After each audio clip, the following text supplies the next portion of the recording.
gasoline explosion would have done far more damage had the classroom windows not been opened. The open windows gave the blast somewhere to go, which helped spare dozens of lives that day, including my own. I take solace in the fact that my mother's bravery saved lives Hold that on, day. Kissy. But that coming. still doesn't stop the nightmares. Listen, go on ahead. Allow me to Don't ruin wait the for me. mood for just a I second. won't leave You know Kissy that behind, store-bought and I coffee won't sitting in your sacrifice our kitchen? plan. It was roasted because of- months ago, and every day Because it of gets a me. little more lifeless.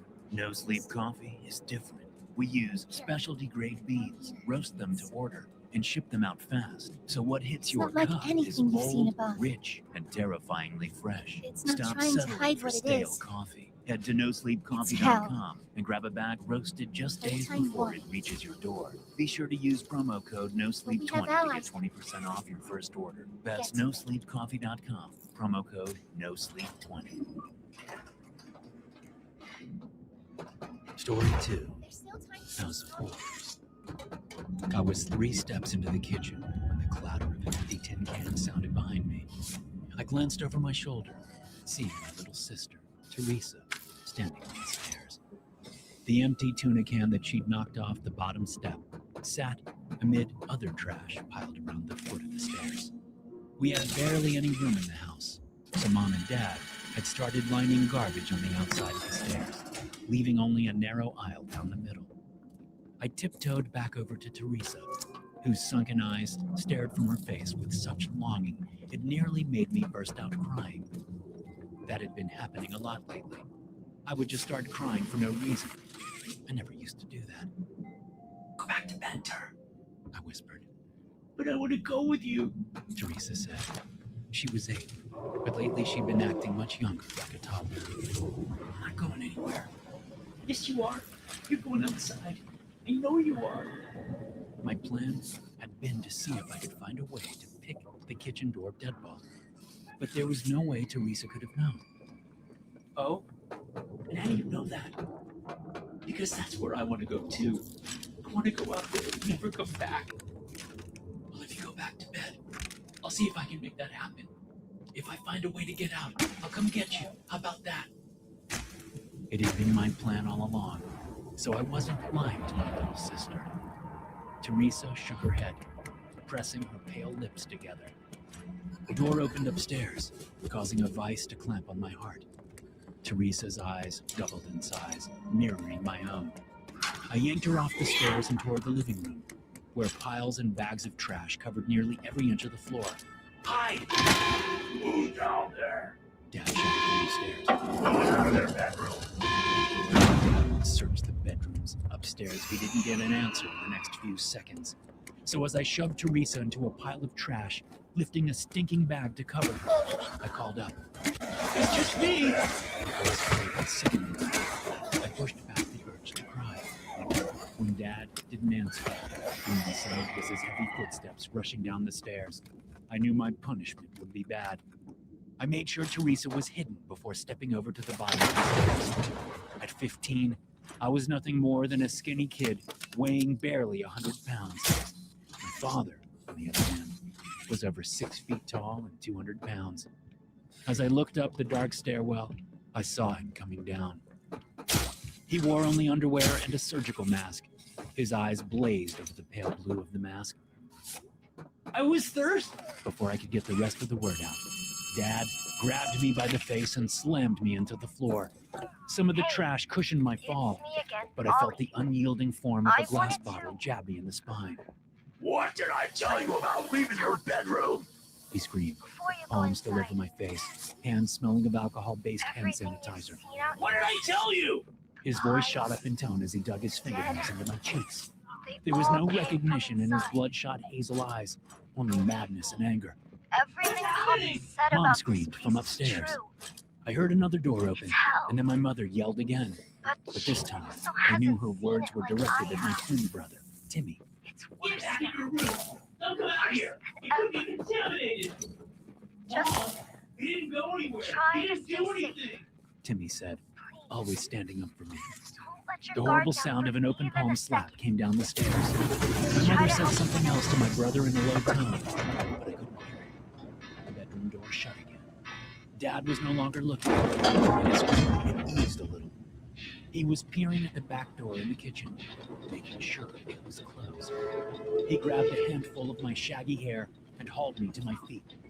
With his other hand, he gripped my chin from behind and propelled me into the living room, toward the front door. I heard Mom rushing down the stairs as Dad bent down and said, Did you open a door? A window? Did you open anything? "No!" I said through gritted teeth, as if I could. They had sealed the entire place up so tight, not even ants could get in to Now feast on the what's garbage. this? Mom came around in front of me and dropped to her knees, so her face was slightly below mine. She wore shorts and a white tank top. Her light brown hair was matted After from all her this pillow. time, Like Dad, she wore a surgical mask but over her I nose and mouth. see. They both slept in them. Let him go! Well, little Jack, Dad let go of my let's make hair a and chin, game of you. allowing Mom to grab me by the ears, sharp thumbnails digging into the flesh there as she You've peered blundered into along the frenzied shadows of green love. eyes. Why are you doing this, Tony? Why do you keep doing this? Do you want us to die? Do you want your brother and sister to die? Is that it? I couldn't hold back any longer. Not tears even started. ground beneath your Don't you do that! Mom screamed, jabbing her thumbnails fiercely into my ears, drawing blood. COVID doesn't care if you cry. He won't turn around and go away if you just bawl your eyes out. You're too old for this, Anthony. You should know better. I tried to say I was sorry, but I couldn't form words. I was bawling, taking hitching breaths.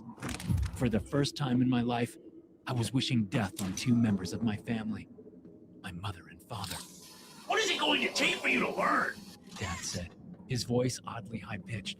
We tried everything with you. Everything. Not everything. Mom said, looking at Dad over my head. As they shared a look, I finally found my voice. I'm sorry. I blubbered. I won't do it again. Never again, I swear. They seemed not to hear me. Bring me a bed from the kitchen, dear. Mom said. I didn't know what I wanted to aim for, but I knew it wouldn't be good. I tried to pull away, but my mom shifted her grip to my head. I raised my hands and took hold of her wrists, trying to yank her hands off. She wouldn't let go. I kicked out, not really thinking about it. My sock-covered right foot struck my mom in the pelvis. It wasn't hard, but it was enough that my mother's eyes changed. For a moment, I saw a glimpse of the old her, back before COVID, when we were allowed to leave the house, to go to school, to have lives. Back when I felt like I could count on her to protect me. And it was gone, replaced by a rage I had never seen in her before, never even imagined I could see. Her teeth clacked together as she sneered, grabbing me by the throat. He hit me. She screamed. A fist cracked into the side of my head, and I went down to the trash-strewn floor. Mom and Dad pinned me face down. Dad knelt on my lower back, while Mom held my head down with one hand, right ear pinned to the floor. With the other hand, she took the pen Dad had brought and slid it into my left ear canal. She did it slowly at first, like a doctor checking my ear health. But as I grunted and squirmed, she jammed it in. The pain ripped my breath away. Something popped, and a sudden ringing noise erupted in my head. I could only hear my screams from one side as Mom shoved the pen deeper into my ear. Then my screams were joined by others, of a pitch that only a little girl can manage. Through tear-filled eyes, I saw Teresa's bare feet come into view as she screamed for Mom and Dad to stop hurting me. The crack of flesh on flesh sounded in my one good ear. Teresa collapsed to the floor next to me. Blood poured from her nose and her eyelids flickered over the whites of her eyes as she fell unconscious. With what little strength I still had, I tried to get to my feet. I jolted my father partly off me and yanked my head from Mom's grasp. But Dad recovered quickly. With the pen still sticking out of my ear, Dad grabbed a fistful of my hair and yanked my face toward him. Why can't you just obey? He shouted, tears streaming down his determined face. He slammed his fist into my face, and the room lost its coherence. The changes had happened gradually. The pandemic hit, and I was still in the hands. At 10 years old, I wasn't truly able to have a good. And because my parents never allowed us to watch the news. They allowed us to have phones until we were 18. Everything was fun. Of course, even 3 years after we went into lockdown, after my twin turned 13, we still I have seen it. the pandemic had changed everything. When the first reports of COVID in our city were announced, they pulled us out of school. By then, things were already bad in other parts of the world. Thousands of people are dying. Dad said. We need to go into lockdown to stay safe. For how long? I asked. We don't know, honey, Mom replied. until it's over. They started to homeschool us. Back then, they let us use tablets for 30 minutes a day, but the devices had strict controls on them, not allowing us to access any social media or news sites. The only ones we were allowed to visit were learning sites. Still, we got a steady trickle of information through our limited view of the outside world. And we started to ask questions about vaccines, about immunity, about going outside into the backyard, promising we wouldn't leave. Soon after, they took away the tablets entirely and disconnected the smart TV in the living room from the internet. When Mom started to feel sick 6 months into lockdown, things got worse. While Mom and Dad had previously left the house to take the trash out to the bin or check the mail, they would no longer do that.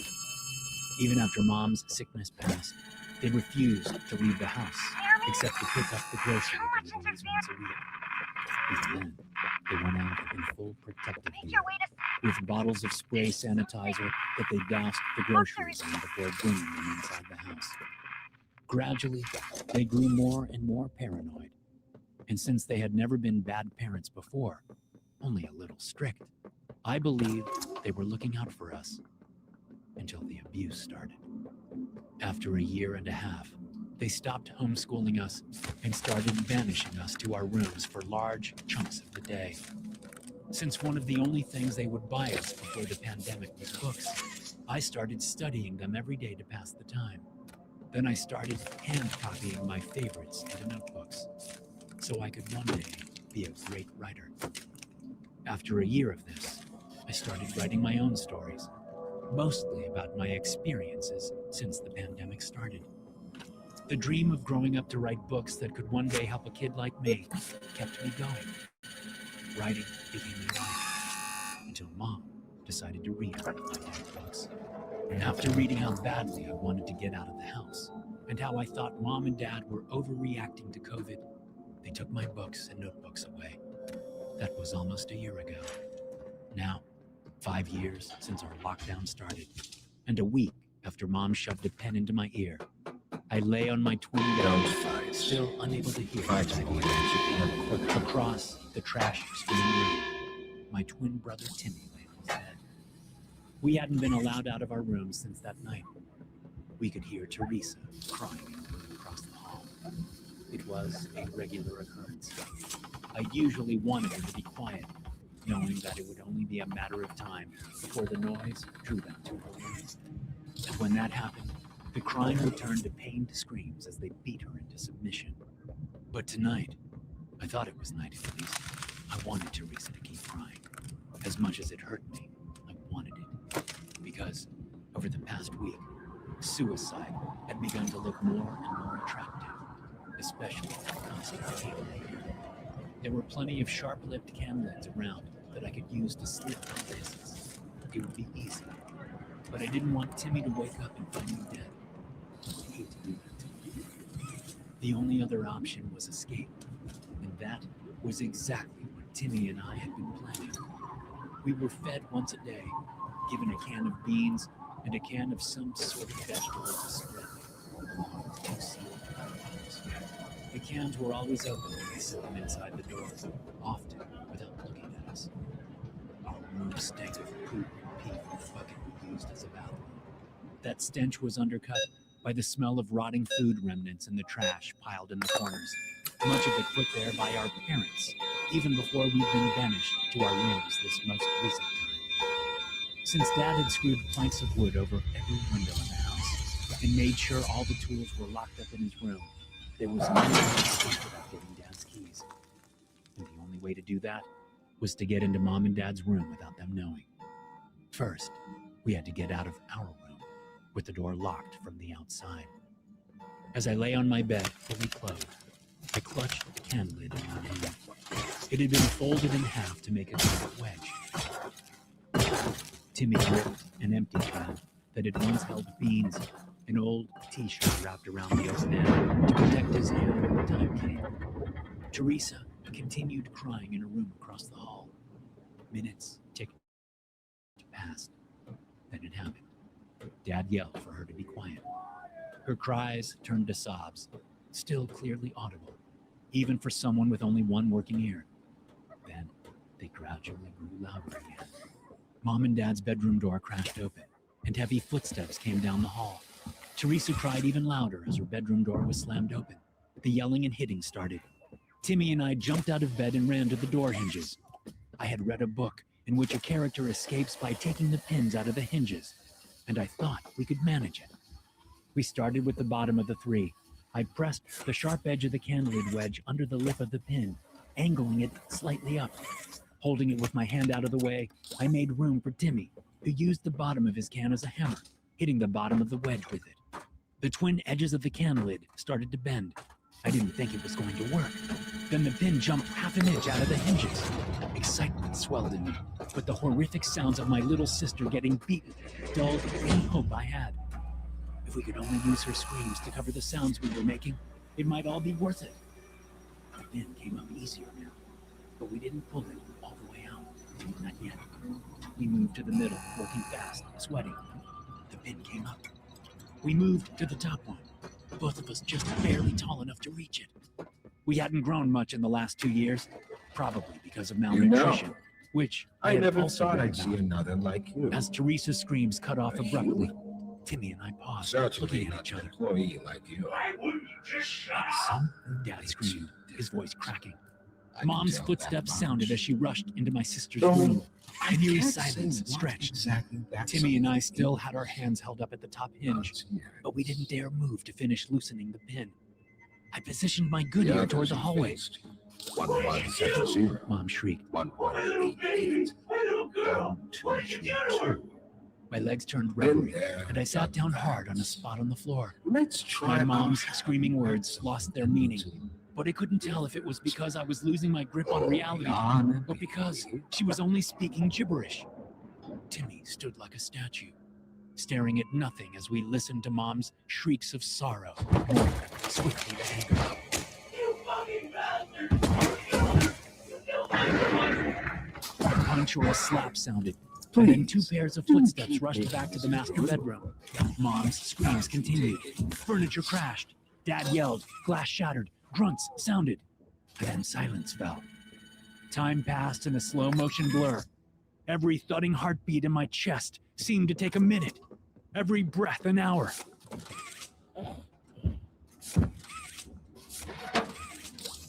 The house remained as quiet as a mass grave.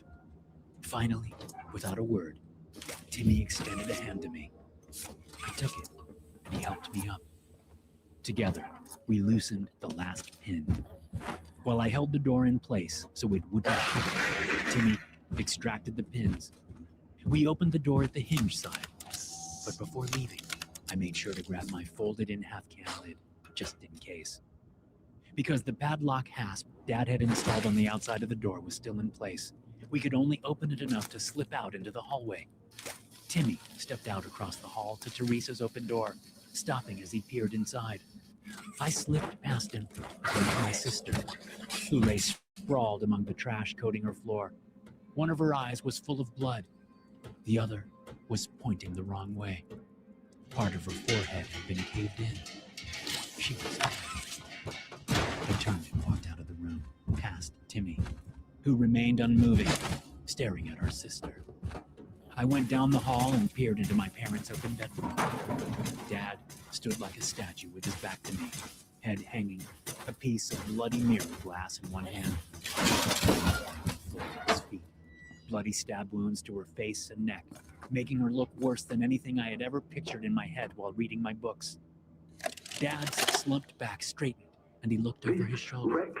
His face had been scratched, The No doctor doubt has by my no mother's regard nails. for the safety of this For the first time in facility years, or I its saw his staff. entire Or face the children because in his mask Playcare. had been torn off in I've the fight. tried to set boundaries with But him. it was his eyes He that froze doesn't me in listen place. to me.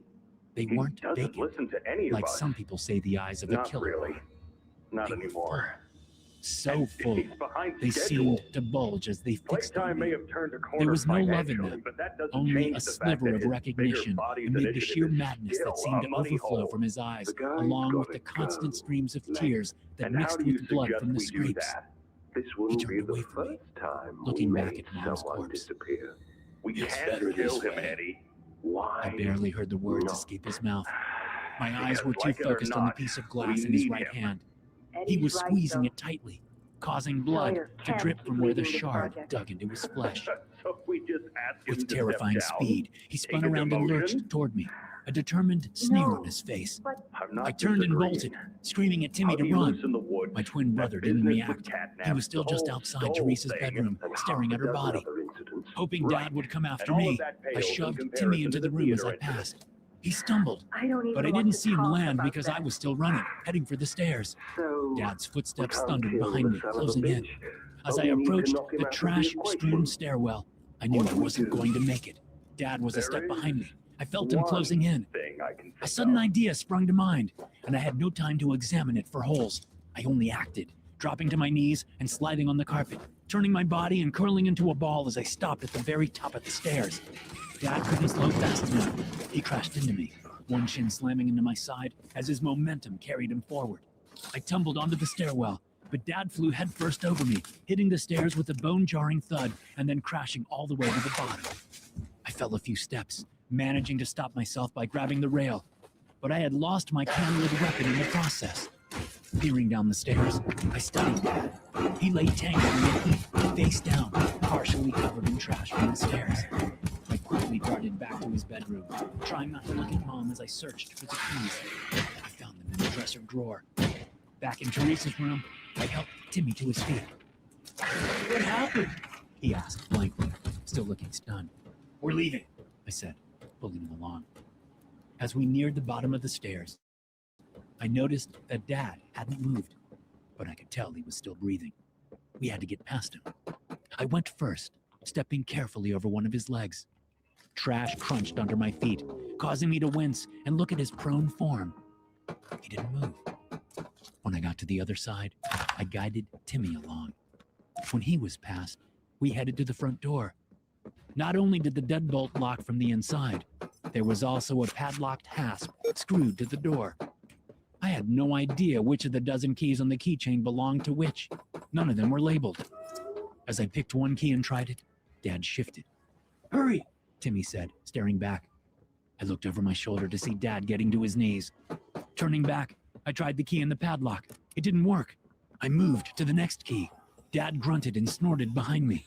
The key didn't work on either lock. I moved to the next one. What are you doing? Dad screamed, making me drop the keys So, as I Miss tried the third Graber, one on Have the you deadbolt. considered what we talked As I knelt to about? pick them up, I glanced Yes, back. Mr. Dad's Pierre. face was covered in blood, I much of it coming from his I nose. won't lie. His left arm was broken I badly, was but in his at right, a loss he for held the words shard of at glass. first. He tottered The to his feet and information- limped toward us. It Hurry! was pretty hard. Timmy cried, hand shaking. Felt I tried so the fourth key. It worked in the heavy. deadbolt. I still Knowing it do. wouldn't work in both locks, I For moved to the the next ones one. that Dad's footsteps go grew through closer. the, Timmy started crying, begging Dad to leave us testing. alone. The You key worked in the really care padlock. about them. I pulled it off the Yes. hasp and threw it to the floor, yanking the door It open. hurt But it was too late. to Dad slammed it before we could see slip them out. hurt. He leaned against the door with his I- right hand, I- which still I clasped don't the think mirror shard, There's preventing any me from way opening around it. that I turned and looked up at him, feeling, surprised to see terror on his face. You let it in. but He said. My mask. Where's my I did mask? some soul searching. Dad lurched away from the door in a And limping frenzy, shouting got about to his mask as he thinking searched frantically about among the trash at the the bottom of the bigger stairs, picture, apparently not remembering when about he'd lost it. what your I pulled the researchers door open wrote. again. Timmy and I And? slipped out into the night, shutting the door behind Well, us. Dad the shouted work from itself, inside. But as we what you've sprinted all been down our able to long do? driveway toward the road, I I mean, glanced back over my shoulder often. nothing short of He a never opened the miracle. door. Our nearest I- neighbor was a good I know quarter you have mile more away. goals to hit, We banged on the door. but even as Soon, is, lights came on in the dark house. wow, When a man came to the door, Do He they saw know the state of us. when it'll be? I rushed through a Are we brief ready? explanation of our We're situation still and working asked out him the to call the timeline. police. He led us into his I see. immaculately clean house, You where know, he gave us water to the drink when he project dialed lead, 911. Dr. Sawyer, Finally, wasn't sure I about thought to giving you ask that him, information in the first is it place. over? He thinks your Is affection what towards those kids could be a The liability. pandemic, What do COVID-19, you is think it about over? that?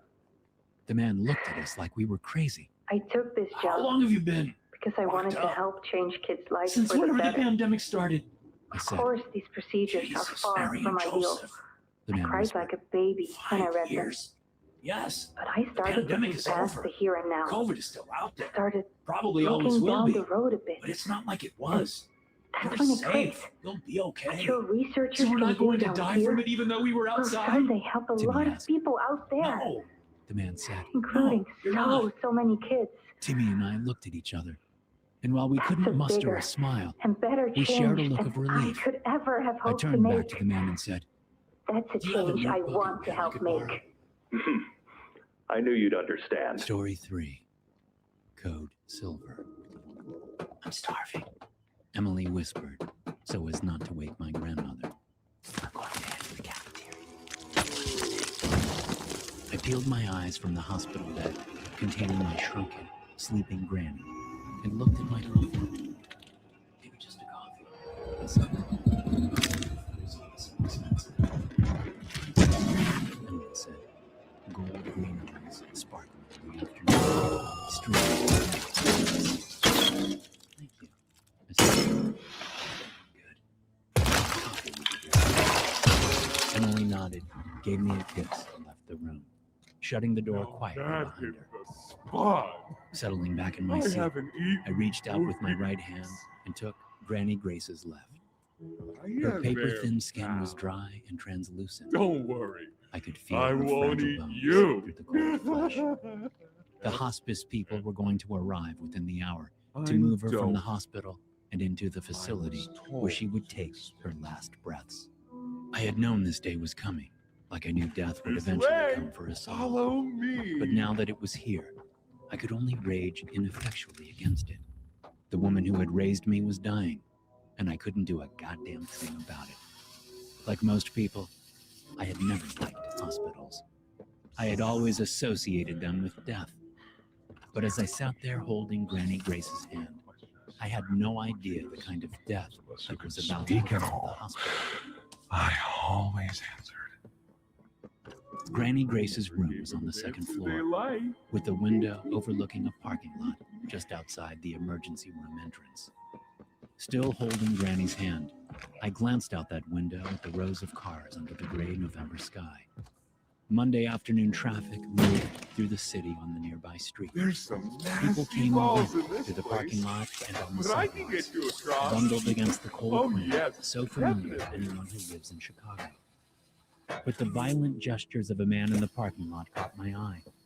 Turning my full attention to him, I saw that he was talking to a dark-haired woman in scrubs next to a red truck parked in the lot. The woman's back was to So, me, but I could see the Have you man's seen Poppy sneering anywhere? face. A large Hispanic man. Ollie said He had she was close-cut around. dark hair and a stubble goatee.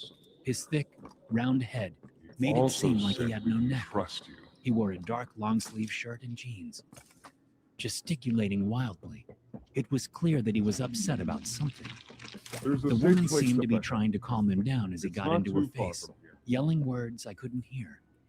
I watched, unable to look away as the man You grew can't more get and more through agitated. here.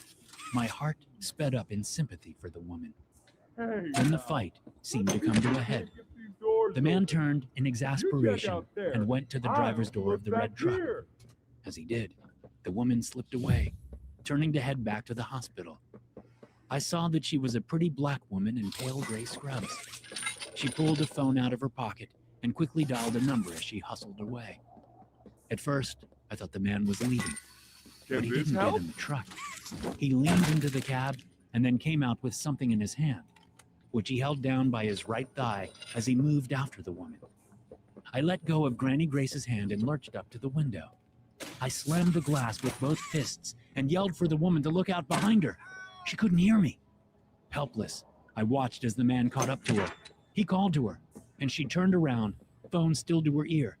The man raised the pistol he'd taken from the truck and fired at the woman's face from point-blank range. The crack of the gunshot, unmistakable even inside. Her thick, dark hair twitched at the back of her head as the bullet tore through her skull. She fell to the asphalt. The man stood over her, yelling. I just witnessed a murder, I thought distantly. Is this real?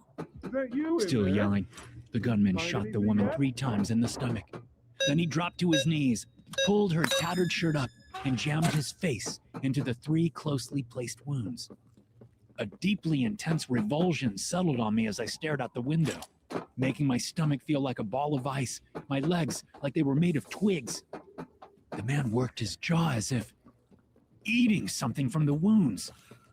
When he jerked his head up again, his face was slathered with blood. He jumped to his feet and hustled back over to the truck.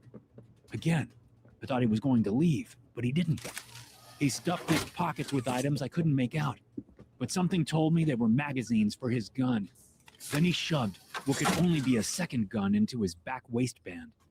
After slamming the car door, he marched toward the hospital, spitting on the dead woman as he passed her. As he headed toward the emergency room entrance with his gun still in hand, he glanced up at me. Our eyes met for a moment. He raised the pistol and fired.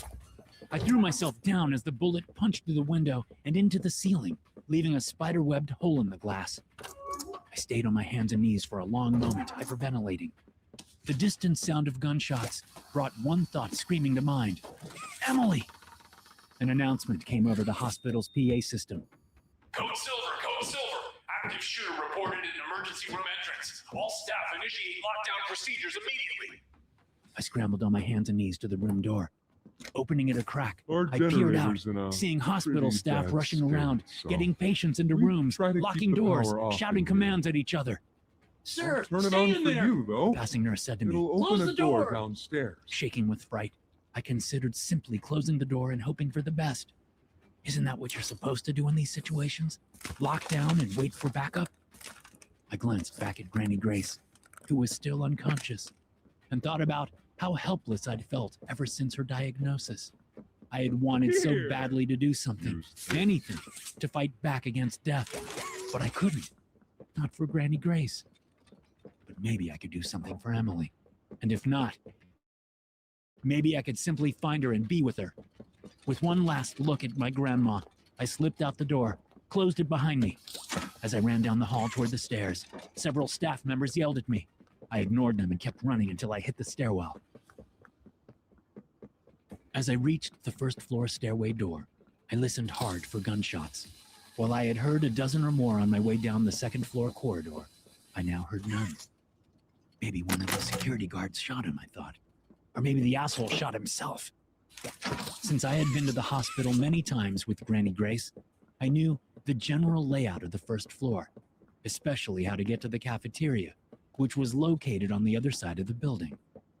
After peering carefully through the narrow window in the door, I eased the crash bar down and opened the door, peering out into the hallway. A security officer lay on his back in a pool of blood to my right. His gun was gone, holster empty. He wasn't moving. Swallowing my gorge, I moved into the hall, ears still straining for any sound the gunman might make. To my left was the emergency room. To get to the cafeteria, I had to go right. Clearly, the gunman had already been this way, but I was hoping he wasn't headed for the cafeteria, if he was still here and still alive. I closed the door quietly behind me and padded down the hall, past the dead security guard. I reached the main hospital entrance, where the reception desk was empty, along with the waiting area. I moved left down another hallway toward the cafeteria. The wide hallway intersected one of the cafeteria's glass walls, allowing you to go left or right to enter the large space through its 2 primary doorways. As I closed in on the glass-encased Here, space, bud. I spotted I, people who hadn't evacuated. Many of them huddled under tables in the eatery, and all of them were looking towards something I couldn't see. Taking it slowly, scanning for Emily, and not seeing her, I moved to the end of the hallway and peered to the right, where the people in the cafeteria were looking. There he was, the gunman. He had his back to me as he stood bent over a table, doing something with his right hand. In his left hand, he held a pistol to a man's head. The gray-haired man sat on the floor next to the table, facing outward, tears streaming down his face as the gunman pressed the barrel to the crown of his skull. As I shifted a little, leaning out from the wall, I brought more of the table into view. A woman was lying face up on the table. I could see her legs, but little else, because the gunman was blocking my view. The legs looked familiar. They were clad in dark blue thermal leggings. The boots were also familiar. Emily? No, it's not her. She wasn't wearing her boots today, was she? The gunman brought his right hand up from the woman's body and slung a thin scarf over the back of his neck. No, it wasn't a scarf. It was an intestine. I stumbled backward, using the wall to keep me up as I tried to breathe deeply. I felt like I couldn't get enough air into my lungs. Emily was wearing her boots today. She was. Something snapped in my brain as images of Emily and my grandmother sped through my head at lightning speed. An urge swept through me that I now find nearly impossible to explain. Anyone who has ever experienced restless leg syndrome has a fraction of an idea of what I felt. But it wasn't just my legs. It was an urge to move my entire body. I wanted, no, I needed to put every fiber of my being into violent action or I would explode. I truly thought in those few moments that my heart would simply give out if I didn't take drastic action. Convinced I would either die there in the hallway doing nothing, or in the cafeteria trying to do something to stop this madness, I jerked myself away from the wall and ran toward the left side cafeteria door, which was my best option for coming up on the man unnoticed. As I neared the table, What's going I on? noticed a to-go cup next to a closed styrofoam container. Not knowing whether the drink was still hot and not really caring, I snatched it up, squeezing it so hard that the lid popped off and some of the liquid splashed onto my hand. It was hot, very hot. Don't! The gray-haired Take her to hostage one of the screamed beds. when I was still 30 feet away. I'll check This the alerted the defenses. gunman that something was wrong. Without Something's removing the pistol still from the man's outside. head, he twisted and looked over his intestine-draped shoulder. His face was covered with blood, Brought him and he had a down? piece of human flesh in his mouth, between his teeth. Once again, our eyes Talk about met. this. Something flickered in his expression as I sprinted toward him, coffee I'll make sloshing sure out of the cup. out there. He brought the pistol up and twisted to face me as I flung what remained of the coffee at him. Instead of firing, he raised the gun hand to protect his face from the hot liquid. It worked, and it gave me time to reach him. I grabbed the gun and fought him for it. He was much stronger than me. As we fell to the floor, I knew he was going to win the fight for the gun. Still, I held on with all I had as we wrestled. Then the gray-haired hostage joined, grabbing the gunman's arm. The killer managed to pull the trigger, shooting into the ceiling. People screamed. Suddenly, two others arrived, a man and a woman. The woman clawed at the killer's eyes while the man took hold of his other arm. A security guard rushed in and pointed the gun at the man, commanding him to give up the weapon. The gunman didn't listen, so the security guard holstered his gun, grabbed one of the metal chairs from nearby, and yelled for the woman to get out of the way. As soon as she moved, the security guard slammed one leg of the chair into the gunman's face, while the rest of us hung onto his arms and kept him pinned on his back. The gunman kept fighting, the intestines around his neck stringing out from the body lying on the nearby table. I hadn't looked at the body. I didn't need to. I knew who it was. The security guard smashed the chair leg into the man's face again. Now it wasn't just other people's blood on his face. Most of it was his. One of his eyes had come loose, protruding madly from the bloody and damaged socket. Still, the man fought. The security guard yelled, a mixture of anger, fear, and determination as he slammed the chair into the man's face again and again and again. Finally, the killer went limp. I yanked the gun out of his hand and threw it so hard it cracked the glass wall I'd been looking through mere minutes ago. Gasping and shaking, I got to my knees and looked at the others who had helped subdue the man. Then I looked at his ruined face. It barely resembled a human face anymore. It seemed to me that it was the face the guy deserved, the one that matched who he really was on the inside. I hoped he was dead. I shook with that hope, swelled with it. Together, I heard we what got you the did guy above. turned onto his front. You The survived. guard secured his hands behind It's his all back. true. Moments later, We the police need stormed your in help. and started taking control of the The scene. voice out there. As I got to my feet, The one I in the glanced at the prison. woman on the table.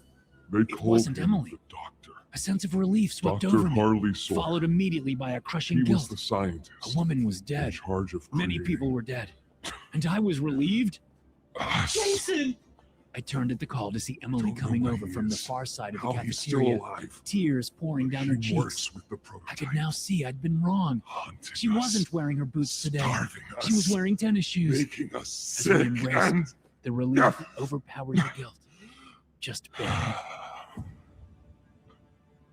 To hear more stories like controls it all with this, an be omni- sure to hit subscribe and turn notifications on. executive I'll sees see them. you in the next one. It's a battery, a key, the master control to anything in the entire factory. And with it, he commands everything down here. Everything but this.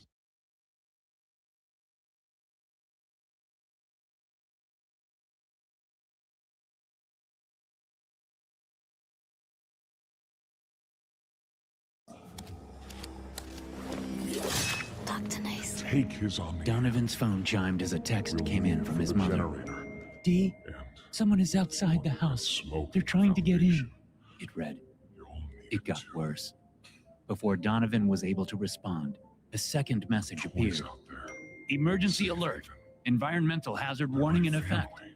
All residents are ordered to stay inside until Understand further all at notice. once. Phones throughout She the classroom believes chimed is over and right. over as Donovan's classmates received the same message. Okay, Destroy okay, phones away. Mr. Herman said from behind his desk in the front asked you to corner of the consider classroom. If we He stood throw up and showed everyone his everything phone. away, I'm getting the same messages. everyone, So I'll make sure we are Just all to keep properly in contact. informed as new alerts come in. how With the windows much behind him and to his do side, we waste? the morning light backlit Mr. I Herman, know the so his others 6'3" might believe it's frame right, looked even more but we imposing should than usual. bury everything. His phone was just a rectangular silhouette. He shook that silhouette for emphasis Just think and sat how down. Get back to the quiz. And for the He said, infirmary, all of whenever you, you're ready to I leave. am sure everything will be There's fine. sewer access Probably an inside. accidental sewage That's your dump into the safest path Townsend to River. no man's land. The county commissioners need to start spending some of that tax money and finally upgrade that But if you facility. need to catch I your breath, swear, every time I drive our by the safety plant, it even stinks like is also Two yours. quick chirps erupted over the school's PA system. Mr. Herman had just settled into his seat, but his back went ramrod straight after the chirps. Miss Hollis. Mr. Herman said, speaking directly to Tina, the girl who sat at the desk closest to the classroom door. Tina sprang from her seat and locked the classroom door, then pulled the shade down over the inset window. She hurried back to her desk and sat there, her eyes wide, her hands shaking. Donovan's hands were shaking too as he tried to text his mom back. What's going on? He texted. There's a woman outside, his mom texted. She looks like me and she's trying to get in the house. Donovan read the text a couple of times before responding. What do you mean she looks like you? He texted. The three dots floated and floated. She looks exactly like me. She's even wearing my clothes, the ones I have on right now. Call 911, Donovan texted. This wasn't the first time his mom had a mental freakout. Donovan's dad called the moments. Her fragile state. Donovan sent 3 question marks when his mom didn't respond. 911 won't pick up. The line just rings. Hey, Call can you Dad, hear me? Donovan replied. I'm in the middle of a quiz. When you get Not the that omni, Donovan or anyone in the classroom cared about the stupid quiz anymore. hopefully Half the class was talking back and might forth, not be. comparing texts as they received information from outside the high school. Donovan waited. No response from his mom. Did you call Dad? He texted, then waited some more. Again, no response. Donovan could vaguely hear Mr. Herman giving the class instructions, but he couldn't focus on that. His phone was his world at that moment. He sent another row of question marks. Nothing. There weren't even the 3 wiggly dots telling him she was trying to respond. It got worse. Mr. Benoit. Mr. Herman called out. Donovan looked up, and half the class was looking at him, as was Mr. Herman. The other half of the class had their faces buried in their phones. Mr. Benoit and everyone else. Mr. Herman said. Please, put your phones away. My dad says people are acting strange. Missy Collins announced, holding up her phone. My big bro is saying the same thing. Daniel Atwako said. He's the assistant manager at the Stop and Save on Morgan Street. They are closing down and locking the doors after the manager went nuts and trashed the chip aisle. There's a fire at the gas station on Crown Boulevard. Tim Verdun said. He leaned closer to his phone. What the My sister just sent a picture of herself outside our front door. Hey! Mr. Herman shouted. All eyes went to him. Put the phones away, now! We do not need rumors spreading. Mr. Herman, these aren't rumors, Missy said. My dad is saying the same thing. There's some guy outside his office that looks just like him, and more people are showing up. She read from her phone. Everyone outside looks like someone from the office. We're locking the doors. Please, stay safe. She looked up and around. Tears filled her eyes, but hadn't spilled over yet. Okay. I understand everyone is emotional. I don't know. Lockdowns can be scary. I assure you, there is a logical explanation for everything. Yeah? What's that, Mr. H? Max Kinnaman asked. Tell us the logical explanation. Max was the kid that sat in the back of every class. He was the kid everyone at Dorchester High School both feared and admired. No one messed with Max. But then, no one really hung out with Max either. Eyes went from Mr. Herman to Max, back and forth, until Mr. Herman said, We'll know more soon. Principal Gordon is gathering as much information as possible. He understands the situation and feels it's appropriate to inform the staff. Then I will pass on whatever pertinent information I can. So you don't know, Max said. just say that. There were a few snickers. Not many. Most of the kids were more than freaked out, Donovan included. He held up his phone. Mr. Herman, my mom texted me, but now she's not responding. Can I call her? That set off a tsunami of requests to call parents. Most of the class held up their phones and tried to shout over each other for permission to get a hold of their families. Stop! Mr. Herman shouted. Put your phones away, people! Let's see what we can learn before we all panic. Donovan's phone chimed. Mr. Benoit. Mr. Herman said firmly. Donovan ignored the man and read the message. Then he read it again. She's in the house, the text read. Mr. Benoit! Mr. Herman shouted. I have to call my mom. Donovan said and pressed the call button. Mr. Herman stalked down the aisle toward Donovan. I literally just said that everyone needs to. Mr. Herman said. But Donovan tuned him out the second his mom picked up. Help me, Daddy! Donovan's mom said. I'm locked in the bathroom. She's trying to break down the door. Who is Mom? Donovan replied. Me! His mom shouted. It's me! Mr. Benoit! Mr. Herman said, standing next to Donovan's desk with his hands on his hips. Give me that phone. Donovan held up a finger. Mom, that doesn't make sense. Donovan replied, his finger still held up. It must be some homeless lady that looks. Give me that. Mr. Herman said, and yanked the phone out of Donovan's hand. Hey! Donovan protested, but Mr. Herman was already walking off, the phone to his ear. Mrs. Benoit, Mr. Herman asked into the phone. I am sorry, but we have a lockdown situation that we are dealing with. I am sure it's nothing for you to be alarmed over. As soon as... The man stopped, then held the phone out. He studied the screen and could see that the line was still active. Then Herman put it back to his ear. It got worse. Miss Benoit, are you still there? He asked. What's going on? Donovan asked, jumping up from his seat. Miss Benoit? Yes, I can barely hear you. What is that noise? Are you in any... He stopped talking, and his entire frame went rigid. Donovan reached him and tapped him on the elbow. Mr. Herman turned around, and Donovan took 2 steps back, nearly tripping over his own feet. Mr. Herman's face was pale, and his eyes were wide. Then he slowly took the phone from his ear and pocketed it. What did she say? Donovan asked. Mr. Herman swallowed hard, then went and sat behind his desk. Donovan looked around, confused. He saw the same confusion on his classmates' faces. What's got your panties in a wad, Mr. H? Max asked from the back of the room. Nothing. Mr. Herman said. He shifted his focus to Donovan. I'll hold on to your phone for now, Mr. Benoit. Everyone else, please put yours away, or I will confiscate them. What did she say? Donovan asked again. What's going on? Sit down, please, Mr. Benoit. Mr. Herman said. Donovan did not sit down. He approached Mr. Herman's desk. That's when he got a good look at just how pale Mr. Herman had gone, and beads of sweat formed on the man's forehead. Give me my phone. Donovan said.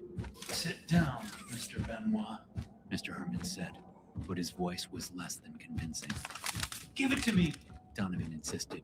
Now, goddammit! A girl in the third row started crying. That set off 3 other students. Mr. Herman looked shell-shocked and completely at a loss as to what he should do. Keep your voice down, Mr. Herman said to Donovan. and do not take that tone with me, Mr. Benoit. I'll let it go this time due to what I just... Donovan waited. Mr. Herman did not continue. Give him his phone, Mr. H. Max called out from the back of the classroom. Sit down, Mr. Benoit. Mr. Herman said once more, ignoring Max. Now, please. No, Donovan said. give me my phone. I need to call my mom back. Mr. Herman swallowed hard and shook his head. You should go sit down. Missy Collins stood up from her desk and walked toward the windows. Miss Collins, Mr. Herman shouted. you need to sit back down. Everyone, sit down. What's Principal Gordon doing? She asked. The whole class turned to the classroom windows that overlooked a huge common area. Standing in the middle of the commons was a man dressed in a blue suit, just like the one Donovan had seen Principal Gordon wearing that morning as he greeted the students when they arrived and walked through the front doors. But there was something wrong with the suit. What's he got all over him? Boyd Tustin asked. Boyd was a linebacker on the football team, so when he stood up, everyone behind him shouted for him to sit down and stop blocking the view. He shrugged and sat his huge bulk down. Fucking hell! Max said. Mr. Kinnaman! Mr. Herman shouted. Language! Language! Max said and stood up. He pointed out to the commons. That fucking blood all over his suit! The entire class went into a panic. Half of them got on the ground and under their desks. The other half stood up and moved closer to the windows for a better look. Donovan joined the students at the windows. Everyone, please! Mr. Herman cried out, but it had no effect. No one was listening to him anymore. It got worse. The students at the windows gasped and backed away almost in unison. Some had their hands to their mouths. Some had their phones up and were immediately recording. Well, that's fucking weird. Max said, standing right next to Donovan. I didn't know Gordon had a twin brother. A what? Mr. Herman asked, and finally joined the students at the windows. He doesn't. Principal Gordon has a sister, and she lives in Oklahoma. Tell him that. Max said and pointed out the window. Principal Gordon stood in the middle of the commons, his body still, his blue suit covered in dark stains. From the east side of the commons, a man moved slowly toward Principal Gordon. The new man looked exactly the same, except his suit wasn't stained at all. To Gordon, see? Max said to Mr. Herman. Oh, Donovan said. he's right. You think, Benoit? Max responded. That's, strange. Mr. Herman said. He was no longer focused on the class. His attention was solely on the 2 Principal Gordons as one approached the other. What's he saying? Donovan asked as the approaching Gordon spoke to the one standing still. He looks just as confused as us. Clean Gordon is our Gordon. Max said. What does that even mean? Daniel asked from Donovan's other side. Use your eyes, Wacko. Max said, pointing out the window. One is covered in blood and standing there like a fucking zombie. And the other one is not covered in blood and is acting like Gordon should act. He doesn't have a twin. Mr. Herman mumbled. It got worse. Yeah, well, these fuckers do. Boyd said, holding up his phone so everyone close to him could see the video. This is happening at the Burger Shack. People are fighting each other. Like, fighting themselves. Jesus Christ! Tim said, staring at the screen. That's Eloise Funkner. She graduated last year. And look, she's... Those looking at Boyd's phone screamed. and all took an involuntary step back, like the phone itself would attack them. She popped her thing head off. Tim said, then sat down hard in the closest of the chair. Her head? She just knocked it off. No, Mr. Herman said, shaking his head back. it's a TikTok. Yes, TikTok. That's the problem, I think. Mr. Herman? Missy said, putting her hand on his elbow so she couldn't reach his shoulder. Mr. Herman? Missy steered the stunned teacher back to his desk. Good thing it's not an active shooter.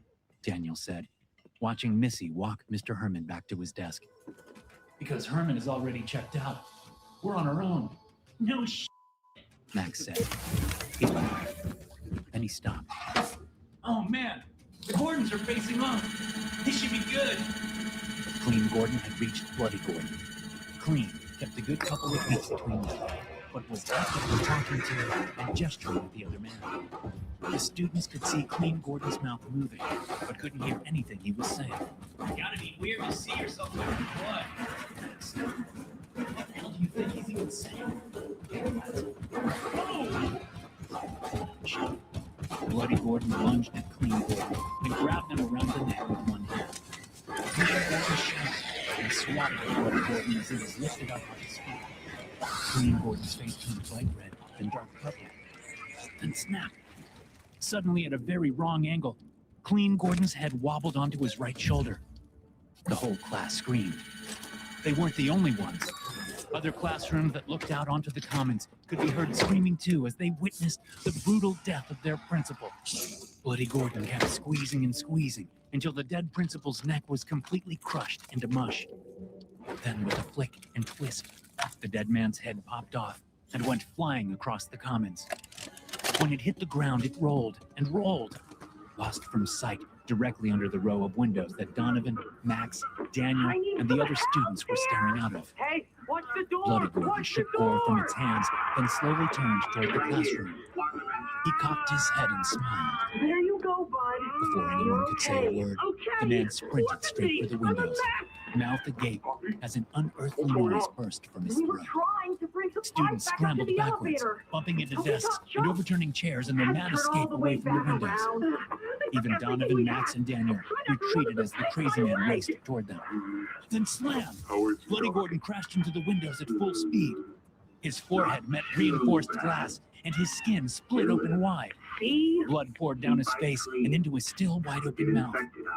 The students clapped their hands over their ears as the unearthly noise penetrated through the what do glass we do and now? entered the classroom. Starters, you two stay here tonight. Max shouted over the noise, Settle down his outside. palms firmly I'll pressed find to more the food sides for of you his to bring head. up to play care It got worse. when you are ready. Bloody Gordon Thanks, began to Joey. pound his fists against the glass.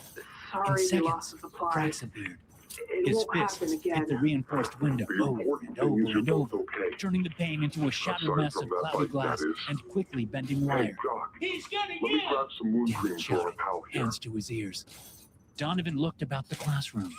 Most of the students were huddled against the far wall, desperate to get as far away from the windows as possible. A few eyes met his, but most were closed as students Oh, muttered it's prayers you. or comforting words or the whatever to doctor. themselves. Donovan tore his eyes from his fellow classmates suppose he and is, continued to look about the classroom. Then he saw I've been it. here gathering He parts ran of to the paper generator. slicer tucked on the far side of Lord. Mr. Herman's desk. Donovan barely gave his teacher a second look as he grabbed the slicer's handle, lifted and twisted. The moment he stopped covering his ears, intense pain filled his head.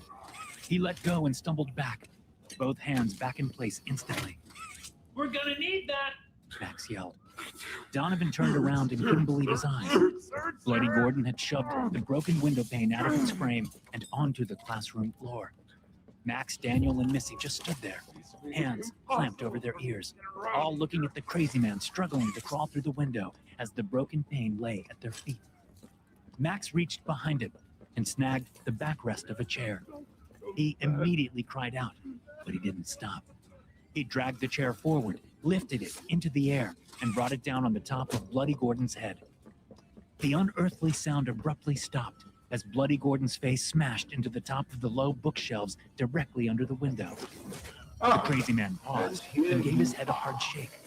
When he looked back up, His nose and most of his teeth were shattered, adding to the blood already pouring from the man's And to forehead. think Playtime had someone of such rare Max said quality and retreated quickly. and never noticed. Daniel joined him, but Missy Funny. was too slow.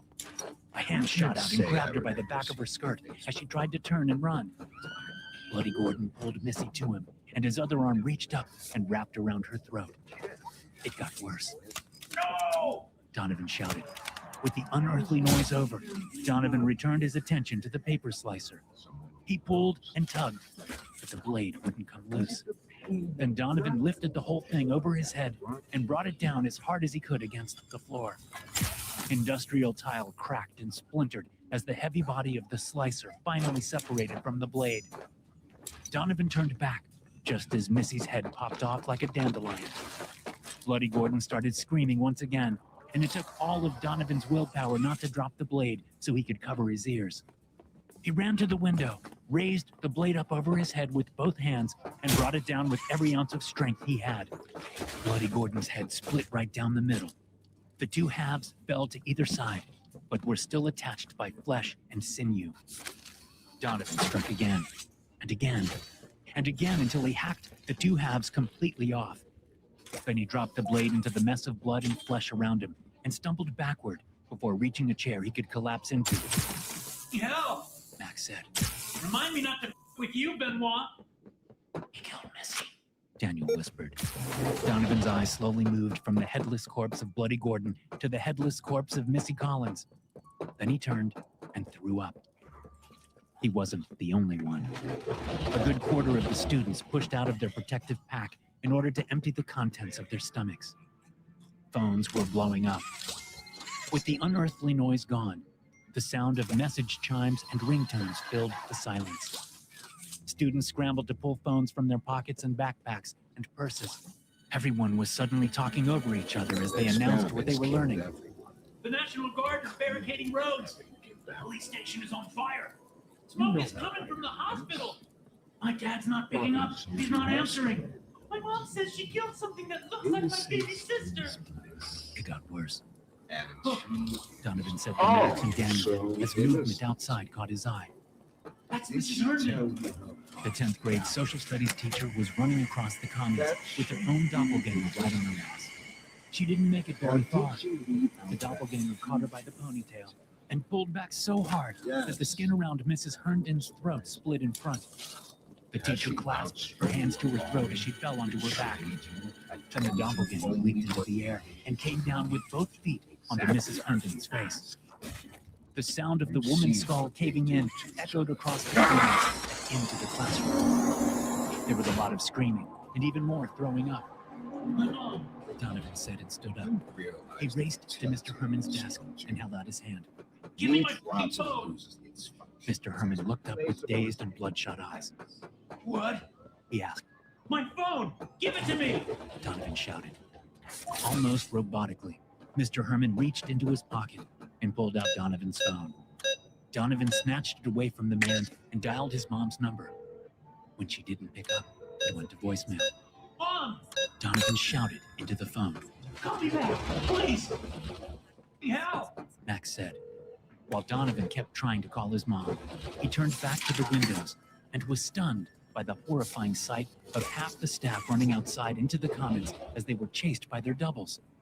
Coach Carpenter, Mrs. Thomas, the receptionist, what's her name? Miss Lipton, Big Joe the custodian, so many more. The adults were desperate to escape. None of them did. While the kids stared in You're horror, safe the here. adults' heads were popped, torn, ripped, and even bit right off their necks. Pop, tear, rip, bite, gone. It got worse. The commons had become a bloodbath. But even as open necks still spouted blood, it looked like it wasn't enough for the doppelgangers. As one, the group of doubles turned in different directions and looked toward the classroom surrounding the commons. Then they ran straight for the windows, that unearthly noise blaring from their open mouths. The students in Mr. Herman's class screamed, but all seemed to come to the same conclusion at the same time. One of their windows was already broken in. Without saying a word to each other, instead of covering their ears, the students began barricading the windows with their desks and chairs. Then they pulled the heavy cabinets and bookshelves over. They had just gotten the last piece of movable furniture in place when bodies slammed into the windows outside. Somehow, a hand managed to reach through the broken window and squeeze through a crack between bookshelves. Donovan instinctively picked the paper slicer blade back up out of the gore and slammed the edge down on the hand's wrist. Nope, definitely won't be f***ing with you, Benoit. Max said as the bloody stump retreated back from the gap between the bookshelves. Boyd and Tim shoved the shelves together, closing the gap. It got worse. Something smacked against the classroom door's window. They're inside. Daniel said. You think? Max snapped. We just watched them chase half f***ing staff out into the commons. Where the f*** did you think they came from? Yeah, idiot. I'd say they're inside. Max looked at the blade still in Donovan's hand. Donovan looked down at the blade and then over at the classroom door. The smacking grew louder and more insistent. So did the unearthly noise. Tim Verdun coughed hard and fell to his knees. He had his hands over his ears, but blood started to Just seep like them, between his fingers. a blind, scary crap. little He rat. said just before he fell to his knees. You think poor The door Donovan window was cracked, doing thumped, and then was shoved out of its frame just like the other window.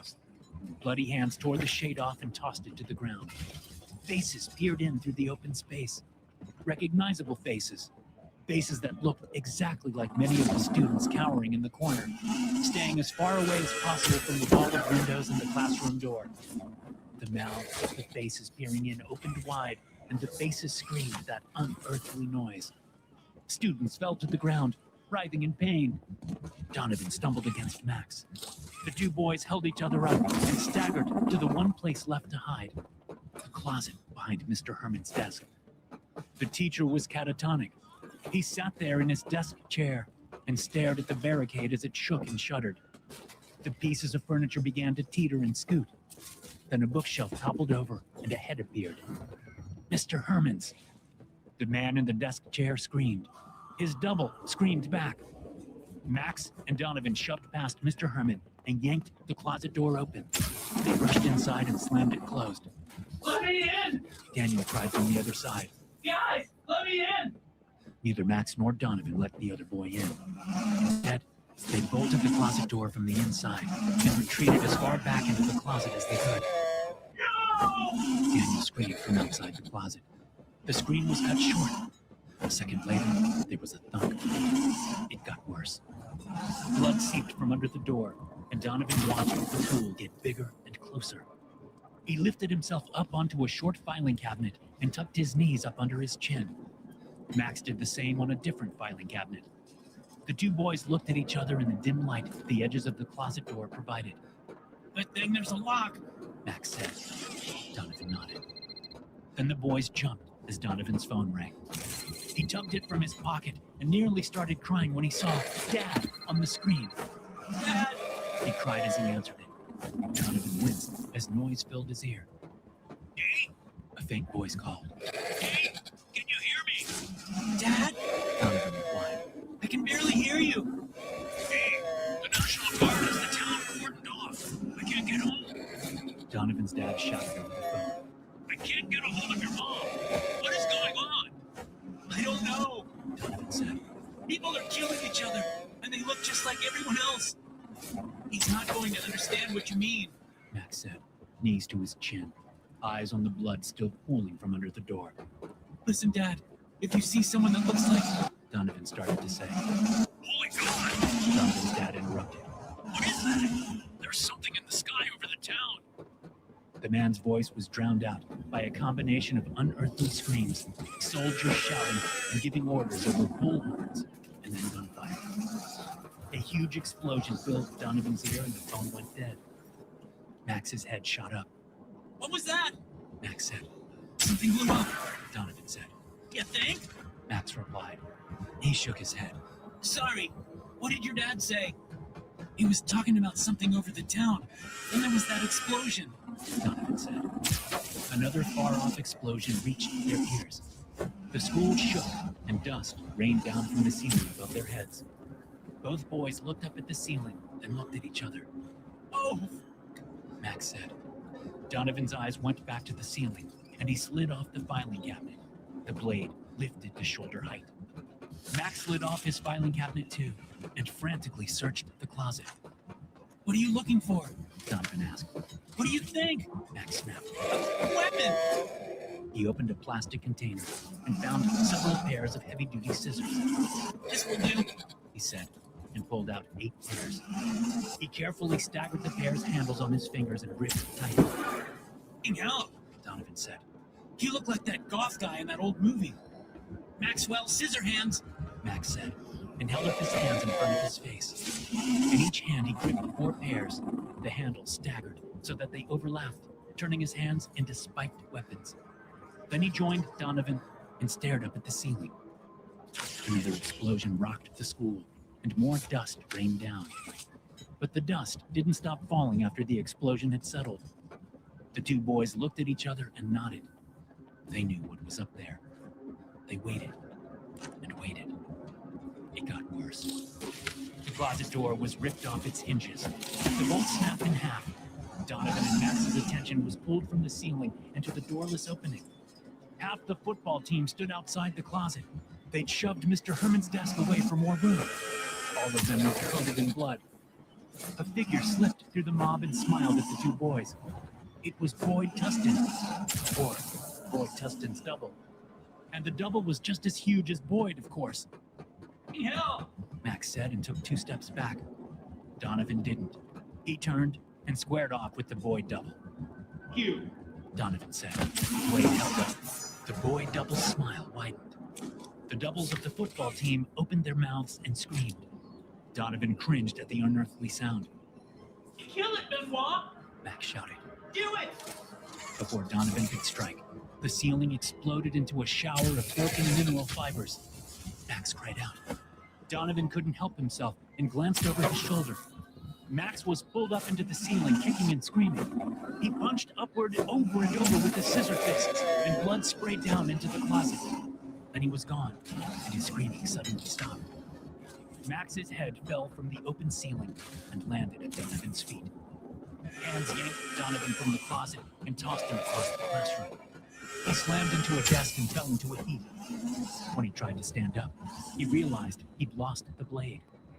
He also realized that the room was filled with headless corpses and bloody doppelgangers. Donovan was only able to get to one knee as the unearthly sound tried to beat him down. Warmth dripped down Donovan's left cheek and jawline. He realized he was bleeding and couldn't hear out of that ear. His eardrum must have burst. But Donovan also realized that the pain from the unearthly sound was less. A lot less. Without hesitation, Donovan snagged a stray pencil from the floor and jammed it into his right ear. Pain exploded and he cried out as he pulled the pencil free. The unearthly sound became a whisper. Donovan stood up. The boy double crossed the room, the copies of the football players right behind him. Donovan sprinted to where the blade lay and threw himself at it. He slid in an inch of blood and gore and just managed to snag the blade as his ankles were grabbed and he was pulled to the center of the classroom. Without even looking, Donovan whipped his arm back and the blade came to a shoulder-jarring stop. Although still a whisper, Donovan could hear the unearthly screams intensify. He was lifted off the ground and spun around, his face coming nose to nose with Boyd's double, the paper slicer's blade embedded in its rib cage. Donovan knew what was going to come next. He'd watched it happen to his classmates. He'd feared it had happened to his mother, possibly his father. Donovan refused to let it happen to him. He pulled the blade free, just as the boy double's other hand closed around his neck. The pressure was intense, and Donovan's airflow was instantly restricted. With black motes swimming across his vision, Donovan lifted the blade up and then hacked and hacked and hacked with It's this little life or He yours. fell to the ground hard, and he would have been knocked what you have unconscious to if the do. thick carpet of gore hadn't Just the lessened the slightest impact. pull. The and boy you double snap stood whatever over it, minuscule one bit arm of missing, light still as well as flickers most of by his those face. faraway eyes. The football doubles pounced, That but British Donovan blob wiggled his way clay out of their clutches. He was coated in so much gore that the doubles couldn't get a solid It's grip on him. your mission. No other option available. The door will Donovan open. slashed with the blade again Or and again then slipped is and slid his way maintaining to a the veil wall of of broken windows. normality He more threw himself important. outside into the commons Act and rolled for quickly. several feet before getting back up and limping toward the east hallway. Navigating the corpses and body parts was not easy. Donovan could hardly take a step without risking being Sir, tripped up by severed heads Do and limbs. understand. He finally reached Good. the far side of the commons and pulled Come. open the hallway door. Let's see Inside if was there nothing must but a be sea of some blood and earth offal that that's came nearly up over his ankles. Donovan waded in and waded through, doing more slipping than walking. When he reached the front office, Donovan risked looking back over his shoulder. The football double stood at the doors to the outside commons, watching him. You. He shouted, and even in his own head, the words sounded like he was screaming through thick cotton. The football doubles didn't move an inch. Donovan wasn't about to waste the opportunity. He fled past the office and out the school's front entrance. Blade held out like he could ward off the devil himself. The scene outside was nothing short of pure chaos. Crashed cars filled the parking lot, as well as the street out front. Parents were either running for their lives, screaming for their children, or fighting versions of themselves. A few students had made it out of the school like Donovan had, but they were quickly overpowered by either their own doubles or doubles of their parents, or just random doppelgangers who were happy to pop the heads off anyone they could capture. Donovan turned and ran. He sprinted around the crashed cars. He dodged and avoided doubles that jumped out at him from behind crumpled fenders and stacks of dead bodies. He raced past a woman punching her double in the face over and over. He skirted a mob of doubles that had a hold of Coach Wilson's arms and legs and were pulling in opposite directions. Donovan ran and ran. When he was finally several blocks from the school, he slipped into an alleyway between a hardware store and a hair salon. Explosions and gunfire filled the air from the town limits, intense enough that even Donovan could hear them. The boy stood there in the shadows of the alley, his body waving back and forth, and he just stared out into the street. More crashed cars, more dead bodies, but luckily, no doubles in sight. Donovan took a deep breath and knew what he had to do. He needed to get home. But before he could leave the alley, a black sedan screeched to a halt, blocking his way. The driver's side window rolled down, and Donovan's dad began shouting at him. Donovan hesitated. He hadn't seen any of the doubles drive cars. But then he'd been trapped in a classroom all morning, so he had no idea what the things were capable of. When Donovan didn't move, his dad opened his car door and stepped out into the mouth of the alleyway. He gestured wildly for Donovan to come to him. But before he could take a step, he was tackled to the ground. That got Donovan moving. He sprinted to the rolling, fighting forms on the ground and raised the blade over his head. Then paused. He had no idea which was which. One was real, and the other was a double. And they were so intertwined in their fighting that Donovan couldn't tell the difference. Before he could act, a massive shadow overtook the street. Donovan looked up and gasped. He didn't know what he was looking at. Whatever it was covered in lights and spires and spikes and flaming ports.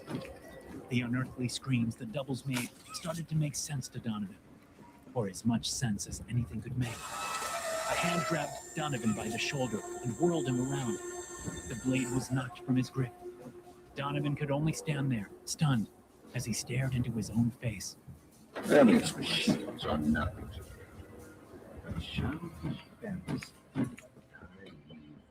One nice thing about the apocalypse is the worry over morning breath goes right out the front window. So I don't think twice about putting my sourness in the face of the young smartass who thinks he's a soldier. Not that I would have cared before the whole place went to shit. I already told you. He said. I ain't leaving my property. The kid, I think he's a corporal, but I don't know. I never saw it. Something about my psyche now not being able to sleep. Like some army doctor is the one to be judging my sanity, or anyone's sanity.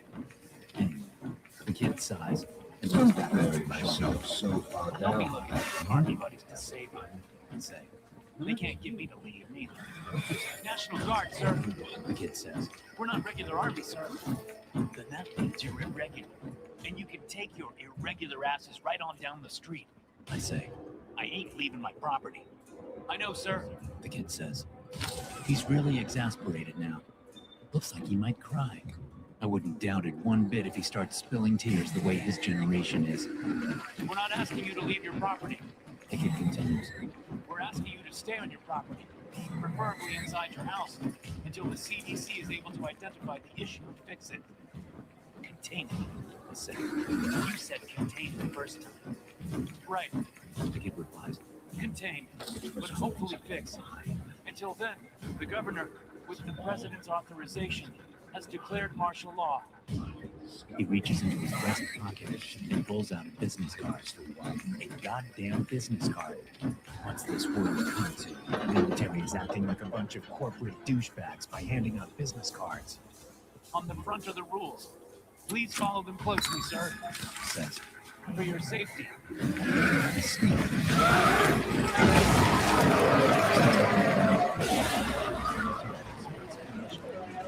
I stop reading right there.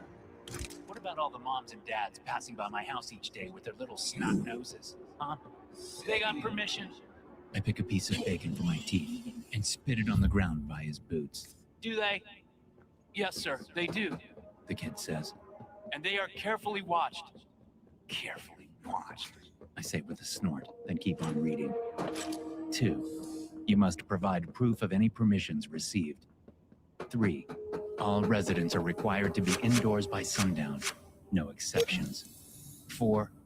Food and water will be provided every third day. Special requests will be considered, but may not be honored due to limited supplies. 5. If you have specific medical needs or require medical attention, please call 911. The emergency service is now operated by the Army National Guard. 6. While it is not our intention, the use of force may be necessary if the above rules are not followed. I read the card a couple of times, then flip it over. My name's Corporal Hollenbach. The kid says. My number is right there, sir. Please call me if you have any questions. We'd rather answer questions first and clear up any issues than make a mistake and use deadly force when it could have been avoided. This generation, I swear. All the polite disclaimers they say to save their own egos. It don't matter a goddamn lick whether or not I ask any questions first. If the government wants to come in shooting, then they'll come in shooting. I wish them good luck with that, considering. I let the card fall from my fingers and land in the overgrown grass at my feet. My lips turn up in a smile, but I ain't happy. That's for damn sure. That's a Remington 870. The kid says, looking at the shotgun I cradle in my arms. You duck hunt? This is the home defense model, I say. Bought this just before the vid hit. Good thing I did. You couldn't find one even 3 states down during lockdown.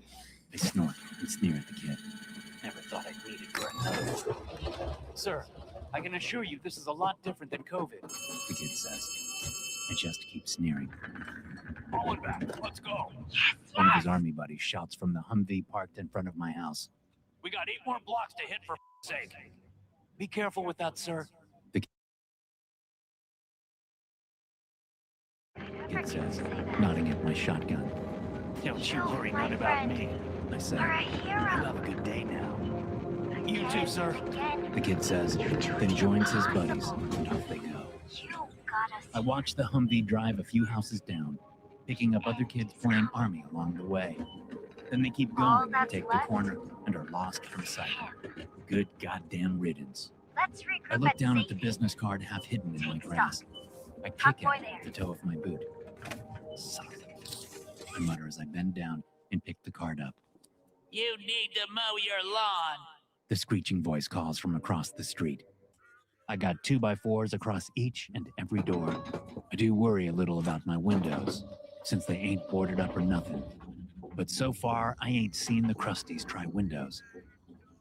After I spit and rinse, I go turn the radio off and head off to bed. That's when I hear the sound. A scratching like fingernails on wood coming from my front porch. I have my shotgun up to my shoulder in a blink. Then I walk around the house and make sure every light is off. Once that's done, I stand in my hallway and listen. I know what's out there. I just you don't have know it. how many.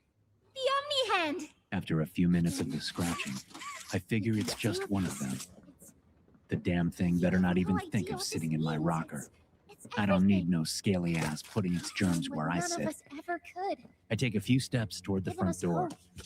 The scratching And stops. believe me, down here, Listening hard, that's I worth move something. from room to room. 10 minutes Crusties to catch your don't breath. just leave. I'm sure the others They would like to love check a talk place with you. out. I don't know Zoe if and I they's will be in the hunting or generator what, room whenever you're but they ready. never just walk away after one try. I can't see nothing outside the windows, even with all my lights off. But by the time I'm in my kitchen, the scratching has started up again. I open the door to the mudroom and aim my shotgun at the outside door. Good. There, peering You're in here. between the 2x4s, I Let's get see started. slitted eyes, snake eyes, Losing the doctor, because crusties it'll don't have just gotten get the prototype's scales. attention. They get the snake eyes too. He'll be scared. One day science will He explain knows that he's to losing me. now. But for now, I don't Orphans give a are all flying he wet has. fart. Scaly skin Now's with the snake time to eyes get makes to about as town. much sense as everything else happening Everything these ready. days. We The need to eyes talk watch me. about this. I watch shouldn't- the eyes. Then the scratching becomes louder. It gets stronger and stronger. Then it turns to pounding. The glass window in my back door cracks, but I don't retreat. I'm the one with the shotgun, not the thing out there. And I ain't seen nothing, You there? scales or not, What's come back from a short-range blast from a 3-inch Ollie? Magnum shell. Who? The eyes watch me. I watch the eyes. Then after a few minutes, the thing is gone. You need to distract him, But I Zoe. don't leave. Please, I keep keep him waiting. away from here. When I don't Without hear the or see generator. nothing for a good 30 minutes, We can't I get in finally here. lower my Not shotgun now. and head off to Just bed. buy us some time. I'm thinking I may board up the You'll windows have to tomorrow, fix the generator. just in case. Work quickly. You won't have a lot of time. But I Trust It's us, afternoon Zoe. by the time I finish boarding up my Trust windows. me. The lady Just and her get kids the haven't come generator by working. yet. I glance Please. up into the sky and guess it to be maybe 4:30 or so. I'll try Most to of gather the the clueless others. moms have walked Keep to them the safe. park and back already. Although, Ollie, I gotta say, if you can there hear were a me, lot fewer of them work than with I've our been friends seeing. here. Maybe about half as many. Maybe less. You can do this. She's got kids. Widow Bollinger You shouts. heard her? She probably had to stay home because one of them is in want to a mood. open the access So panel what? on the generator. I shout back. It's just a little She don't want to door bring me that outside shotgun the first. What do I care? Use the Omni. I bet she'll be by tomorrow. Widow Bollinger says. Whenever you're ready, I reply by flip the letting breakers. loose a loud fart Let's just away. after I open a fresh While it's beer. down, so You are one disgusting animal, Sheldon Gibbons. Now use Widow the Omni tool Bollinger to override the But she generator's is sitting in front of the day himself. Now put in a I new can one. hear them all the way across the street. The Humvee pulls up out front. Great, Hello, sir. the kid says. I guess I'm on his route now. We have cases of water for you. What the hell do I need cases of water for? I ask, did it. not bothering to get up. That's why God made taps. Yes, but just in case the water supply did is it. cut off, you should probably have a couple of cases on hand. Thank The you. kid responds. Isn't nearly enough. I don't say nothing. He fidgets a bit. It's fun to see him squirm. No word from Just her. put the water on the sidewalk. Whatever happened out Ivor there? yells from inside the Humvee. Let's go. So the kid does just that. He goes to the back of the Humvee and unloads 1, Head for the 2, front. then 3 cases of bottled Rent the water explosives. and leaves them on the sidewalk. Meet back here He after. waves and gets We'll into go the over Humvee. what comes next. I don't wave back. They left me 4. Widow Bollinger shouts from her porch. That's because they know dried out old crones like you need more moisture. I shout back. An explosion at the west end of town causes me to jump, and the widow cackles like she's watching a sitcom. But in seconds, a huge black cloud billows up into the air. That stops the widow's cackling, all right. We both watch the skyline for a while. That looks like where the hospital is. I shout loud enough for the bitch to hear me over the sirens that fill the air. She don't respond, but I see her head nodding when I tear my eyes away from the black cloud. A few minutes later, the smell hits our road. Jesus Christ. I say and cover my nose. Smells like an outhouse and slaughterhouse done and burst into flames. Soon the smoke is drifting over the whole town. Feel free to keep breathing that, I say to the widow as I gather my stuff up. but I'm calling it. I'm only inside for about 10 minutes when I hear engines revving and racing by. I look out through my front window and see Humvee after Humvee racing down the street. Except they ain't racing toward the explosion. They's racing away from it. That ain't good. One of the Humvees stops in front of my house and I see the kid jump out. He unloads 2 plastic crates from the back of the Humvee and leaves them on the sidewalk. Then he's back in the Humvee and the thing is racing off to catch up with the others. I soak a bandana in water and wrap it around my nose and mouth. Then I run outside to the sidewalk and pop open one of the crates. Food, medical supplies, some sort of water filtration tablets, and a whole lot of matches and other shit. I open the other one and it's the same. One of them is mine. Widow Bollinger yells at me. Then come get him. I yell back as I lift a crate and walk back to my porch. I turn and see her hobbling down her steps. I pray for her to fall, but she don't. When my front door closes behind me, I set the crate down and bar the door. Do you believe it's Then I take the doable? crate into the kitchen Sure, and leave it yeah. there so I can hurry back and watch the doable. fun. Good. Son of a... Remember, The widow has her timetable here is garage tight. open and is If wheeling there's a anything you goddamn need dolly from me, across the do not road. hesitate. I Actually, get a few laughs as she I've got struggles to something I get want the to crate talk on to you the about. dolly. But my laughs That's die important. away as she finally manages I'm it and listening. easily rolls My that dolly company. with the crate We've back built a across the lot for road, you over the years, right and into her garage. believe me, As we've the always garage been door rolls accommodating. down, I see a We fist just stick did the out work with a middle you paid finger us to extended. do. And your Then the point garage here door is, slams all the way closed, and I go I back to the don't kitchen. like what I'm supposed to I be kill some building time here. taking an inventory of the crate's Look, contents. the The game medical station, supplies could be useful, whatever. but hell if I'll It'll eat be any fun of for the the food. kids. It's all military. Underground production What do you plant. call them? Sure, MREs? maximize You know, production. those pouches filled Makes with a the government kind of considers sense. edible. As much I get as everything any put of us, away I because what else suppose. am I going to do? But Then I go back to the front room and what plop in down the on my world would a couch toy so I can company watch need out with the a front prison? window, which When now my has people a were board building across it. Playcare, all Well, Mr. Ludwig could talk about was how much good okay, it could do. I got an idea. And all you needed was a I look take the at the bar map. off the Know front he door, believed hurry every outside word into the of it. stink, and grab my rocking chair. I need Then I to set the hear chair that in this my is still hallway the just same past the company. door. If Now I we're can going look to make this outside, thing for and if you, any trouble then comes I by, need all I have to that do is keep the assurance. door closed. I It's sit there, a game. wet bandana around my Something for the face, kids. shotgun on my lap, beer cooler to my Anything. left, gun cooler to my right. And wait, Mr. Ritterman, not a soul goes let by, me give you just a bit wafts of smoke history, now and again. friend. The smell is creeping In inside the house, 1972, but not a lot I can do You about signed that. a contract. This house a is so legally old binding it has piece of more paper that cracks says than whatever solid is bits asked these of days you, anyway. You do So it. it ain't as if the door being We closed asked. would keep the stink You out. did. The widow In was on her 1990, you porch and signed shouted another. something at me. A renewal. I can't In it, understand you as with you that bothered damn at all to scarf read on your it, face. you'd have found a I yell. small clause. She pulls it Any down and and all yells, directives will be accomplished in the appropriate time and can with see that, appropriate woman. compensation back. should the project Get be your old completed phony to ass inside. satisfaction. Your name rests at the bottom of that document, and I She remember yells. because it was the I am ugliest bit of inside, you cursive dumb. I've ever seen. but I don't finish because So I see now movement you out in the do street. the work I because lean we've forward given and can't you believe my a eyes. directive. Krusty's is out before the sun has we're gone near the- down. Yes, The widow Yes, Bollinger we has seen them are. too, and she lifts up her All own of us shotgun. Probably On the one of them ledge. Mossbergs, not a great Remington like mine. things are coming. Why ain't she Great going things inside? that will someday I make a stand lot of and wave people at her in a very shooing happy. motion. But She to shoos do me so, back. to make that Damn, dream woman. real, I shove my rocker We down the hall out of the need way, then move my gun otherwise cooler closer to there's the a door. place where all With my shotgun to my shoulder, I step Together. out onto my porch for a better look at I'm the a street. businessman, Mr. I'm just Silver, gonna take a peek, then get and I my don't ass like to get inside. angry. Except what I I get paid see to see that freezes things my get done. feet to the warped boards of And my this, porch. Like The whole street everything is else, filled with Krusties, will and they're coming from both get directions. done. Far off, I hear gunfire, then screams. Then I hear gunfire and screams, and it ain't so far off. I shoo the widow again. She flips me off without lowering her shotgun. Jesus, how many are there? Looks like the whole town. This ain't good. I'm about to say f it and go inside. I can barricade myself down in my basement and wait until the... Well, I was gonna say morning, but it ain't looking like that matters much anymore.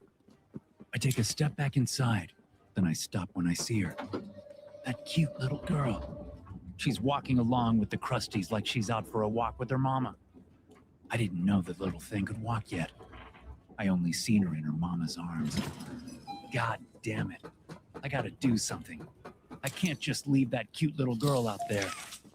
I'm thinking on what to do, and life decides for me. The little girl sees me and giggles. and she points at me, and all the Krusty's heads turn After my a way. brief And here I thought me and that interruption, cute little thing had a connection. You see, this is why you can't trust people none. Even the cute ones is gonna turn on you. Get off my lawn! Widow Ballinger screams, then opens fire as a group of Krusties bust attempted to through detail her the gate subject's and condition run towards her porch. and overview the suitability of Here we one go. Kevin I Barnes drag my gun in cooler out relation onto the to porch, take aim with Project my shotgun, Dowie. and wait for the Krusties to get in The range. neural The little abnormalities girl is noted in lost Dr. from Newman's sight as report are dozens of the detailed damn in things connection break my to gate and come for me. behavioral issues Oh, do I demonstrated let them within have play it. care. I'd probably drop Trouble 6 or getting along 7 with before I have to others, reload. aggressive Except and there ain't no often time for that. confrontational The social Krusties tendencies, is running over the dead ones and an and otherwise almost at my porch combative steps. nature I clearly kick open relay that gun that cooler Kevin and is, grab out my put simply, AR-15. a Don't you problem tell me child. these things ain't for home What defense. friends he does I flick have off the safety and is squeeze the reported to have trigger. attacked in My moments first of 3 rounds go wild, then it's headshot after headshot once I'm intense dialed play. in. Oh These boy, it's like tendencies shooting turkeys in a raise barrel. Them concern. Krusties is dropping like flies. The The AR subject clicks empty, excels in and I all pop physical out the tests. empty mag, snag a fresh one Reflexes, out of my reaction cooler, time, keep and mental firing. fortitude all But there's tested just well too many of above the bastards. average in game The AR station clicks empty again, examinations. but I ain't got time for So, a new in magazine. spite of I said drop the rifle concerns, and pull out the two in Dr. 45s from the Sawyer's cooler. eyes, I double Kevin fist is those ideal and for squeeze the the triggers project. until both guns click empty. However, if his The Widow use in Ballinger this screams, particular but I can't experiment see is what's to happening move across the forward, street. we No need way to I'm ensure taking we're my not eyes off creating these a snake-eyed time bomb mothers. just as we've begun I hear a last stabilizing the entire shotgun blast and project. my insides turn a If we're bit. to create an sounded experiment that a can little like the fulfill widow going multiple out on her own assigned terms, roles, we which, can't as I allow look at the any dozens of single Krusties still consciousness coming to for throw me, the others off. don't sound like such a Even bad a simple idea. misregulation of I grab my emotions last means gun we from the have cooler. 900 Desert pounds Damn, of the thing dough is heavy. that can shift I take aim and however fire, it pleases but I and ain't can got my turn feet on braced even right, those it and I trusts lose my balance as the simply recoil because it nearly was breaks my overwhelmed wrists. by a straight I stumble feeling. back, trip over my empty gun cooler, and fall flat on my ass. Regardless, That's when I hear Sawyer's the word is giggle. law. The Krusties are on my Subjects porch 1, now and 3, waddling 2, between their 2, A, and legs that C cute are to be little girl. gathered for processing Except first she thing ain't so tomorrow cute no morning. more. Them beautiful Thus, brown all eyes are we can slits do now. is plan our Those safeguards rosy cheeks are accordingly. nothing but scales. And her Yes, blonde hair is wispy that's and all falling we out can right do. there on my porch. The Krusties all hold back a little and let the girl get through them until she's standing in front of me. I'm still on my ass, my feet out. The Desert Eagle aimed for the girl's face. What are they doing? The little monster smiles at me, and all I see is fangs filling her mouth. She just stands there. Then I understand as a scaly hand touches her shoulder. I look at the hand and follow up the arm until I see the face of the Krusty. It's the girl's mama, I think. And she ain't here for a shooting lesson. Me, I get it. I see it now. She's teaching her little one to hunt, to kill. It'd be cute if I weren't the damn prey. Sorry, sweetie, I say. but you ain't learning on me. As the girl pounces, I flip the Desert Eagle around and tuck the barrel up under my chin. I wish I could have had one more beer. American, of course. The last thing I see are snake eyes and a mouth full of fangs.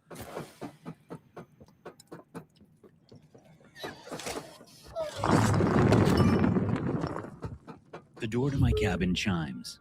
I ignore it. My focus is on the video logs I'm currently analyzing on my tablet. Whoever is outside can wait. The door chimes again. Apparently, they will not wait. Enter. I shout, my eyes glued to the tablet.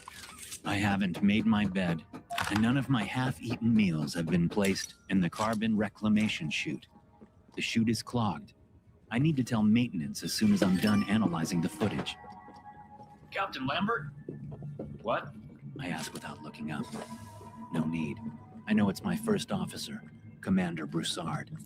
I'd know his voice in the middle of a raging plasma storm. When he doesn't say anything, I set my tablet aside and turn for my desk. What is it, Broussard?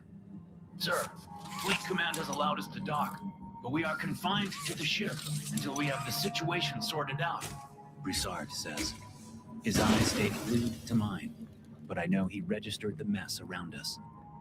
He's a tall man, much taller than most spacers. While I am just under 6 feet, Broussard is easily a couple of inches over that. It must make rushing through the ship a dangerous task, especially for that forehead. Fleet Command said that? Yes, Captain. Broussard replies. And why didn't Fleet Command tell me directly? He's silent. Broussard, that was a direct question. As ship's captain, why didn't they contact me directly? The man shifts from foot to foot, but maintains his composure. After a few seconds of indecision, he says, You know why, sir? I sneer. This is why I've never recommended Broussard for his own command. Those seconds of indecisiveness. A captain must act. Whether or not it is the correct action, a captain must act. To wait, to think, to decide. No, that'll kill your entire crew. May I speak freely, sir? Broussard asks.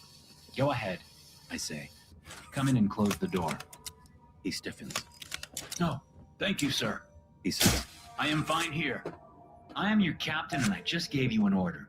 I say, then point to the chair on the other side of my small desk. Come in, close the door, and take a seat. I respectfully decline. And you are not granted permission to speak freely. I say. Dismissed. Sir, we need to talk. We are talking, Commander. Sir, about what has happened.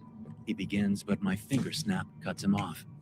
I point directly at him as I slowly stand. Broussard takes a step back, afraid. Fine. I say and sit back down. Speak freely, Commander. He hesitates, of course, before stuttering. Ensigns Kane and Parker. What about them? Well, sir, I think we need to discuss what happened to them. He continues. I slap my palm on my tablet screen. What the hell do you think I've been doing in here day after day, hour after hour? I spit as I shake the tablet at Broussard. I've gone over the video logs again and again, and there is nothing. The tablet creaks under my white-knuckled grip. Have you checked these? Have you? I'm shouting for sure now. What else can I do in the face of such idiocy? They have the same logs I do. Why can't they see what I do? It's all right there in front of their faces. See? I yell, shaking the tablet at Broussard. From out in the passageway, Master Sergeant Shen peers into my cabin. Commander? He asks. I'm fine, Shen. Broussard says, his eyes on me. Shen nods and retreats. Sir, all surveillance logs were purged from the ship's mainframe. Broussard says before sighing. That is what we need to talk about. Purged? I ask, confused. I set the tablet on my desk and bend over it. It comes to life as it scans my features. My finger taps and scrolls, pinches and swipes. Then what the hell is this? I hold up the tablet, showing Broussard a still image from one of the videos. Broussard closes his eyes and shakes his head. Then, his eyes snap open as sweat beads on his high forehead. He stares at me as the seconds stretch on. Are you afraid of me, Broussard? I narrow my eyes. No, sir. Oh, he's lying. The too tall bastard is lying to my face. I don't even need to see the sweat on his forehead to know that. I can smell the lies and the fear wafting off his unwashed uniform. You need to get yourself together, Commander. You need to set an example for the subordinates. Change your uniform. Take a shower. I sneer again. And definitely do not let those bloodstains set in. That would be a disgrace to you, to this ship, and to Fleet Command.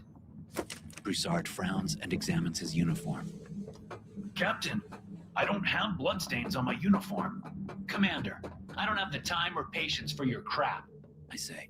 Take a shower, put on a clean uniform, and make sure the bloodstains do not set in. Is that so hard to understand? No, Captain. Broussard says. But, sir, I have to reiterate that. Just do what I say, Commander. He pauses, then nods. Yes, Captain. Heard loud and clear. Good. I say and wave a hand at him. Dismissed. But, sir, we need to talk about dismissed! I shout. He pauses again, wasting even more precious seconds. Then he nods and backs out of my cabin. When the door slides shut and the locks engage, I return my attention to the footage. Now, what was it they said about Kane? That he left the mess to get something from his cabin and never came back? I checked my notes. Yes, that's what the witnesses said. Kane left the mess. An ensign saw him exit the starboard lift on deck 6. Another saw him leave his cabin and return to the lift. However, No one actually saw him get on the lift. In fact, the last witness says they saw me addressing Ensign Kane before the lift arrived. That doesn't make sense. I was on the bridge, not down on deck 6. That's the deck for living quarters, the one I'm on right now. I pull up footage from deck 6. I see Kane clear as day. He steps off the lift and heads to his cabin. I switch views and follow him. He goes into his cabin, and I lose him. Private cabins are not surveilled. Then he's back in the passageway with a book in his hands. I zoom in. Moby Dick. Dear God, no wonder everything has gone to... Moby Dick? What was the man thinking? Everyone knows you don't bring that book onto a ship. If the man wasn't missing, a few weeks of latrine duty would show him what bringing bad luck on my ship means. A cramp seizes my neck muscles and I groan. I set the tablet aside and use both hands to massage the pain away. It's the same between my shoulder blades. It feels like I pulled my entire back lifting something heavy. But all I have been lifting is this damn tablet. Damn, I can't wait to get off this ship and soak in a tub. Maybe I'll get a massage on the spaceport. When the pain eases up enough for me to continue, I tap the tablet. Kane stands there in freeze frame with that abominable book in his hands. I let the video proceed and watch as he stops halfway down the passageway. He looks like he's talking to someone, but there's no one there. With a swipe and a tap, I open my notes and reread the event order. I have a separate note for each event, obviously flawed. My notes clearly state the proper findings.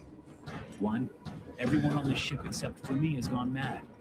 2, I must remember that everyone on the ship except for me has gone mad. 3, the book is the catalyst. 4, there is a conspiracy. 5, everyone on the ship has gone mad except for me. 6, except for me, everyone on the ship has gone mad. It is a solid list. A list built on hours of research. Research of surveillance footage that they all say has been purged. How can they say that when I'm staring right at it here on my tablet? In the video, Kane continues to talk to the open air. There's no audio, so I study his body language. He's not at ease, but he's not afraid either. No, that's embarrassment on his face. He tries to hide the book, but he's too late. My eyes go wide and I shove the tablet away from him. What did I just see? Track of him in the tunnel. It's impossible. Have you seen him? Slowly, Was he at the I foundation? pull the tablet Or back. was he... I take a deep breath and go back 2 seconds in the footage. What? Then I play it and watch once Oh my more. God. He's... What the hell? I play it Wait, again. didn't I? And Generator's fine. It's... Kane exits his cabin and stops in his tracks. He sees someone. He tries to hide the book, but he's been caught. He pulls it out from behind his back and starts talking to someone. Kane holds the book out like whoever he's talking to has asked for it. And I swallow hard. And someone takes the book from him.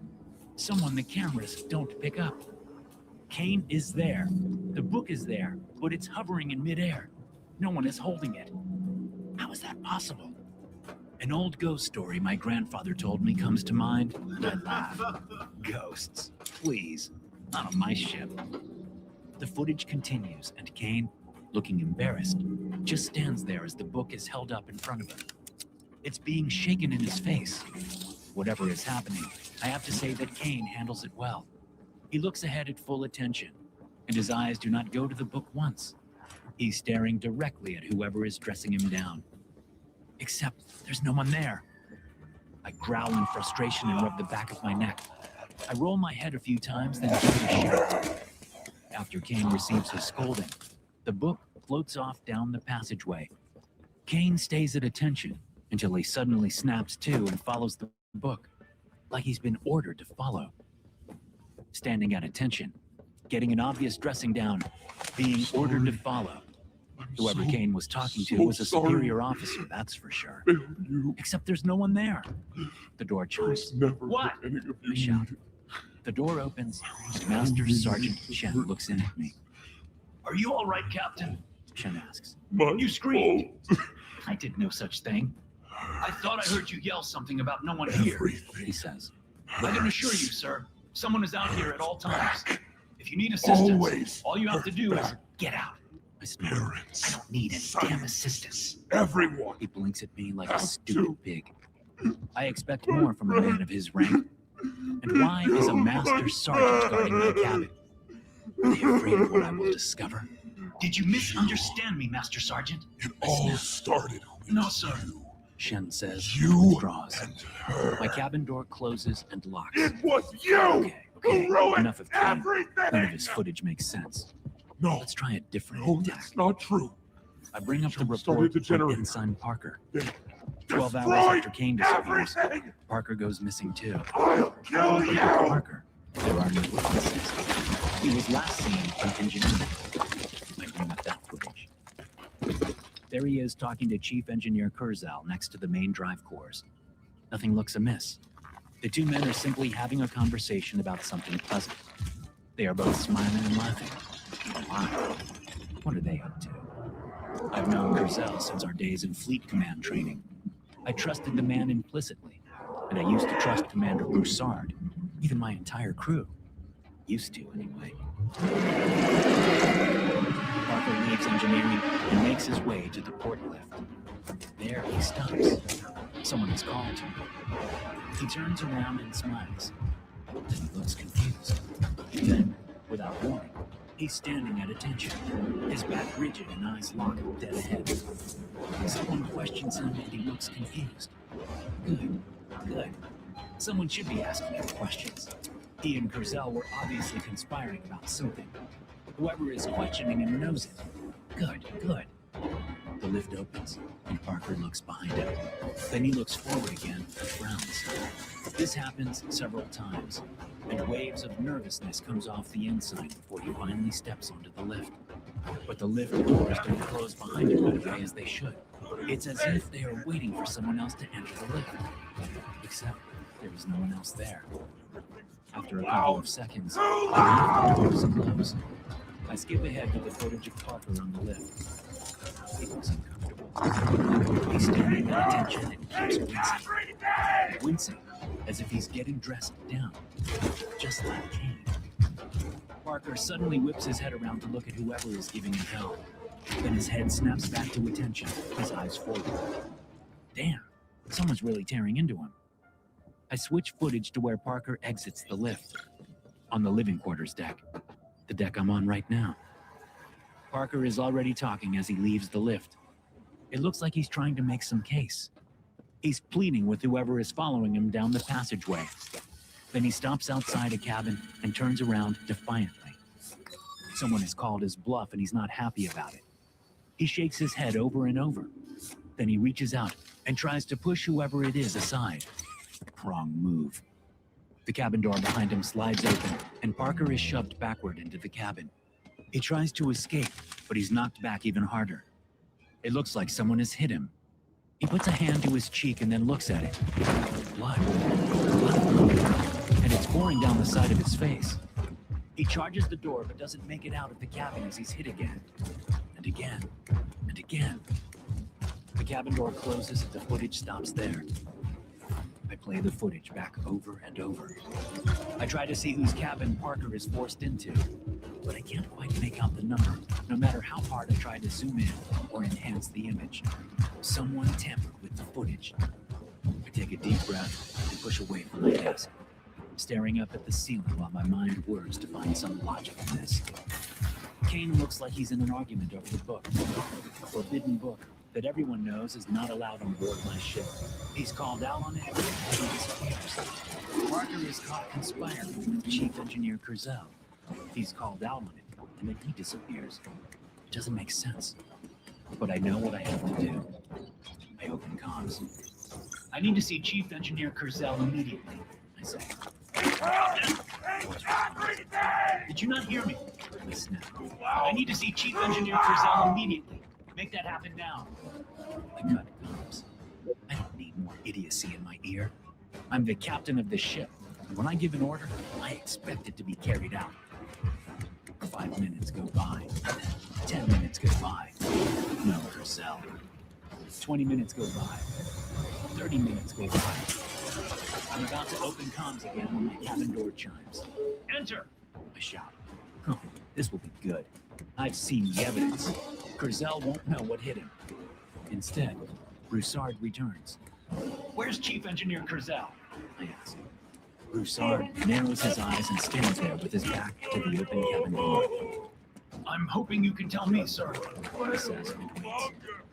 I wait too. Seconds tick by. Broussard says nothing. Fine. I say. What are you hoping I can tell you, Commander? Where Chief Engineer Curzel is, sir. Broussard says. Not in engineering? That would be the logical place to look, Commander. He is not in engineering, and he hasn't been since his shift ended. Then how would I know where he is? I've been cooped up in my cabin. No, sir, you were not. The Chief's shift ended 1 hour before you were asked to remain in your cabin. I don't remember being asked to remain in my cabin. I was told to do so. Broussard doesn't respond. I sigh. Okay, Commander. Let's shove all this bullshit aside and say what is really happening here. Can we do that, Commander? Can we be honest with each other? I hope so, sir. Broussard responds. Good, because what is really happening here is a mutiny, right, Commander? No, sir. Broussard responds instantly. I am not a fool. I do not think you are, Captain. Far from it. Then stop lying to me. I shout. Sir? Shen asks, peering behind Broussard. I'm fine, Master Sergeant. Broussard says without taking his eyes off me. Are you sure, sir? Shen asks. He looks at me. I can restrain him if needed. What did you just say? I roar and jump up from my seat. The trank pistol is in Shen's hands faster than I can track, and it is aimed directly at me. I've got this, Shen. Broussard says. Step back outside, please. I'm leaving the door open, sir. Shen says as he reluctantly holsters his pistol. Then he's lost from sight, leaving me semi-alone with Broussard again. Do you know where Chief Engineer Curzel is, Captain? Do I know where the conspiring traitor is?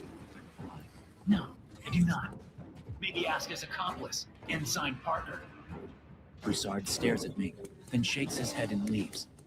The door closes silently behind him.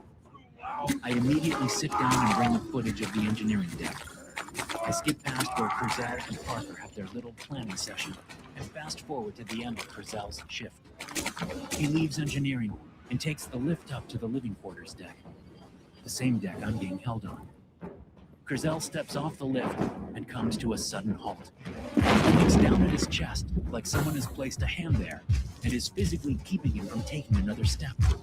Whoever it is, they've sniffed out Curzel's betrayal already. Good for them. Unlike the two ensigns, Curzel looks angry immediately. He stares down at his chest, looks up at whoever is in front of him, and slaps the invisible hand away. Curzel throws a punch at the invisible Inquisitor. Of course, he looks to be tussling by himself, but that's impossible. The man wrestles and almost gets free, but his head is knocked back and blood spills from his crushed nose. I laugh. He took a hard knee to the face is what happened. Whoever this invisible person is, he's good. With one hand to his bashed nose and the other hand warding off his attacker, Curzel backs down the passageway. He opens his mouth to cry out. Without sound, I can't tell if he manages to get anything out before his head rocks back. He sits so hard that his teeth shatter and fly in every direction. Blood splatters everywhere. Then the man crumples to the deck and his limp body is dragged down the passageway to a cabin door. The door slides open and Curzel is pulled inside. Shen! I shout. After 2 seconds, which is a ridiculous amount of time for me to wait, the cabin door slides open. Captain? Shen asks from my doorway.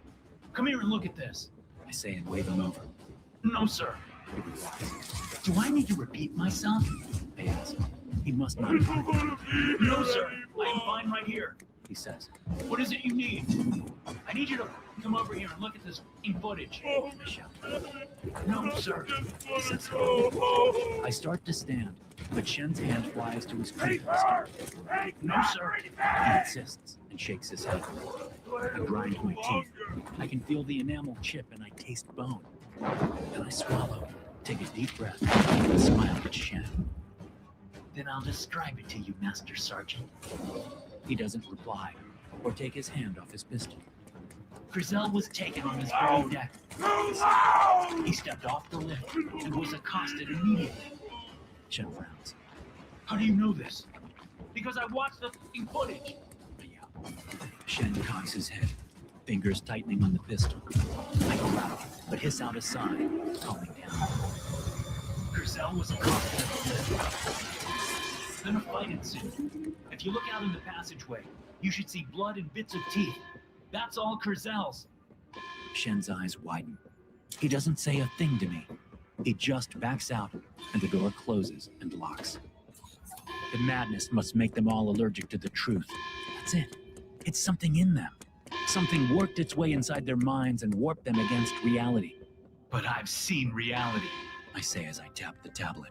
I bring up the Kurzel footage and desperately try to see what cabin he was dragged into. But just like with Parker, I can't make out the number. An hour goes by. 2 hours. I'm getting hungry. But then I look around my cabin at all the trays of half-eaten meals, and my appetite goes away.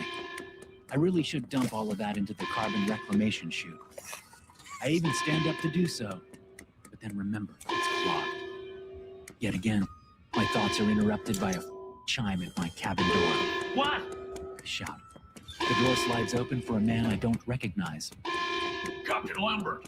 He says. It's not a question. Yeah? And who the f*** are you? I ask. He smiles and takes a step inside my cabin. Sir, I hear Master Sergeant Shen say from out in the passageway. I'll be fine, Master Sergeant. The man says and takes another step inside my cabin. I have experience with this. I should be in there with you, sir. Shen says. Oh, let the man come in, Shen. I shout. Silence drags on. I'll be fine. The man says finally. Yes, sir. Shen says just as the cabin door closes. I don't know you, I say. and you aren't in a uniform. So I suppose you're some civilian? No, Captain. The man says. I'm Lieutenant Commander Levi, Chief Investigator for Fleet Command's Division of Investigative Services. Oh yeah, I've heard of you. It's about time they sent someone competent to sort out this madness. Madness? Why do you say that? Because they've all gone mad and turned against me. I yell. Then I hold up the tablet. They say all surveillance footage was purged, but I have it all right here. He watches me closely and studies me. I snort and shake my head as I sit down and set the tablet on my desk. You don't believe me, I say. I wouldn't say that. Levi says. He gestures to the empty chair at my desk. You and Poppy! May I sit and have It's a look all at the footage? your fault! Of course. Going to He kill smiles and takes a you! seat. Kill everyone who hurt me! From his pocket. Rip you, May I little record pieces! Since the surveillance system is completely offline, this is the only way to maintain a proper record of our conversation. I don't care what you do. Good. He says, and places a finger on the orb. Lieutenant Commander Joshua Levi with Captain Victor Lambert. It is 1800 hours on May 17th, 2309. You done? I ask, impatient to get to the facts. Yes, thank you. He says and looks at my hands. You! May I? You He and reaches for the Poppy! tablet, but I yank It's it out of all his reach. your Nice fault! Do you Going think to I'm a kill fool? you! Of course Kill not. everyone who hurts me! You are a highly decorated captain of one of the flagships of the fleet. A fool does not achieve that kind of stature. That? Pardon? You said achieve that kind of stature. Can't That, trust as in the anyone! past tense. I think you Your mean this. voices A lie! fool does not achieve You this kind of lie! stature. I am still captain of the ship. I'm trying to be My better, apologies. to be who they need. Of course you are. Smart enough, Condescend to me. not good I'm the enough. one that knows what's going on. Not! Which isn't exactly why you sit in the classroom. Can you explain to me what exactly is going on here? I can f***ing show you. I shout. The cabin door slides open. We are fine, Master Sergeant. Levi says, as Shen looks in on us. Sir, I really must insist that the door stays open. Shen says. As Chief of Security, it's my duty to... I said we're fine. Levi interrupts. Thank you. Yes, Shen, thank you. I glare at the mad traitor. The door slides closed. Show me. Levi says, and nods at the tablet in my hands. Show me what is going on here, Captain. I'm holding the tablet, I say, Yes, of course. angling the tablet so he can see, but still keeping it out of his reach. I bring up the footage of Kane, He leaves the I'm mess not sure if I this say, thingy is on. narrating the action so he doesn't miss I anything. need to talk. He takes the and lift down to this very deck. I can't Then he talk retrieves a about book this from his with cabin. anyone else. A book? Levi For the asks, past looking few puzzled. months, the What fighting's book? been bad. I laugh. You'll never Real guess. bad. There are billions of I've, books. So I suppose I never will seen guess. a lot of stuff I But before you probably tell me, shouldn't. let me ask another question first, if I may. It's been hard to He waits for me to respond. keep my head I straight. nod. When you The say a others, book, They do you look to actually me to mean know a what physical to book? do, He asks. to Not know on a where tablet, to go. but a paper and ink printed book? For a long That's while, what a book we had is. Poppy to tell us, Okay, yes. go He here, says and nods. go there, Okay, yes, do what? this. That is what his shipmates have said. It all Levi made says. sense, too. That Kane was going down to his cabin to Poppy retrieve an was actual nice. physical book he keeps with him. I Apparently, Can't the find book Poppy has been in his anywhere. family for generations. I don't They know say what happened he or said it was where his she good luck went. charm. Good luck charm? Do you know what It's book it scary is? here without No, her. Captain Lambert, I do not. Tell me, please. Maybe she ran, Moby Dick! just like Shut I have. Triumphant. He'll for sure I'm understand here, now, but all I outside see the is prison, puzzlement on his face. in front of... Moby Dick? Yes, I say, eager for him to get it. Almost forgotten the that book was by all here. Herman Melville. Yes, And can you believe seeing it? this again, Can you believe it's any fool would dare to bring that given book me on my reason ship? to think He scratches at his I chin could and then make looks for the from me exit. to the tablet. And you can see that he has that book in his hands on that For the footage. longest time, Yes, I say, you must have missed it. there are I'll rewind the others footage. inside Before he can say Others anything, that I do aren't just like that. me. I hold the tablet a They're little closer so we hungry can and see it more scared clearly. like I am, but There, I they're shout. not right there. me. See? He holds out the book, showing They it to can't someone. go where The I The can. audacity. Right. But- Yes. They And mean exactly a lot to why me. is he audacious? A For lot bringing more that than I book on my thought they ship. did. It's bad luck. A ship with Never that book on it having is seen what I doomed. have, knowing how they I've never see heard of me, that before. how What? much they need me. Every decent sailor knows that. Do they? Levi asks. I'm sorry, Captain Lambert, but Going that's a back. new one to me. My shoulders slump. I wanted to make He's as this mad as all the rest. in case I I ever set the doubt tablet or aside forget and rub that. my face. When I Just look at play Levi this again, he is and watching me remember. closely. What? I ask. Yeah, Please continue. What Yeah. happens to Ensign Kane? that's all. He gets into an argument ya. with someone.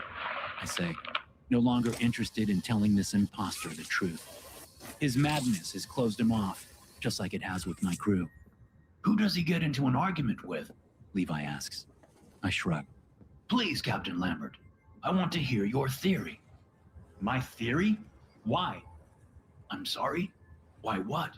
Ollie, Why bother listening to me when your Ollie! mind is already made up? you Yes. hear me? Your mad Ollie! mind. Mad mind? You think I'm mad? I shrug. He You. grabs for the What black did you orb, do? but I grab his wrist before he can How take the did you kill recorder away. Zoe?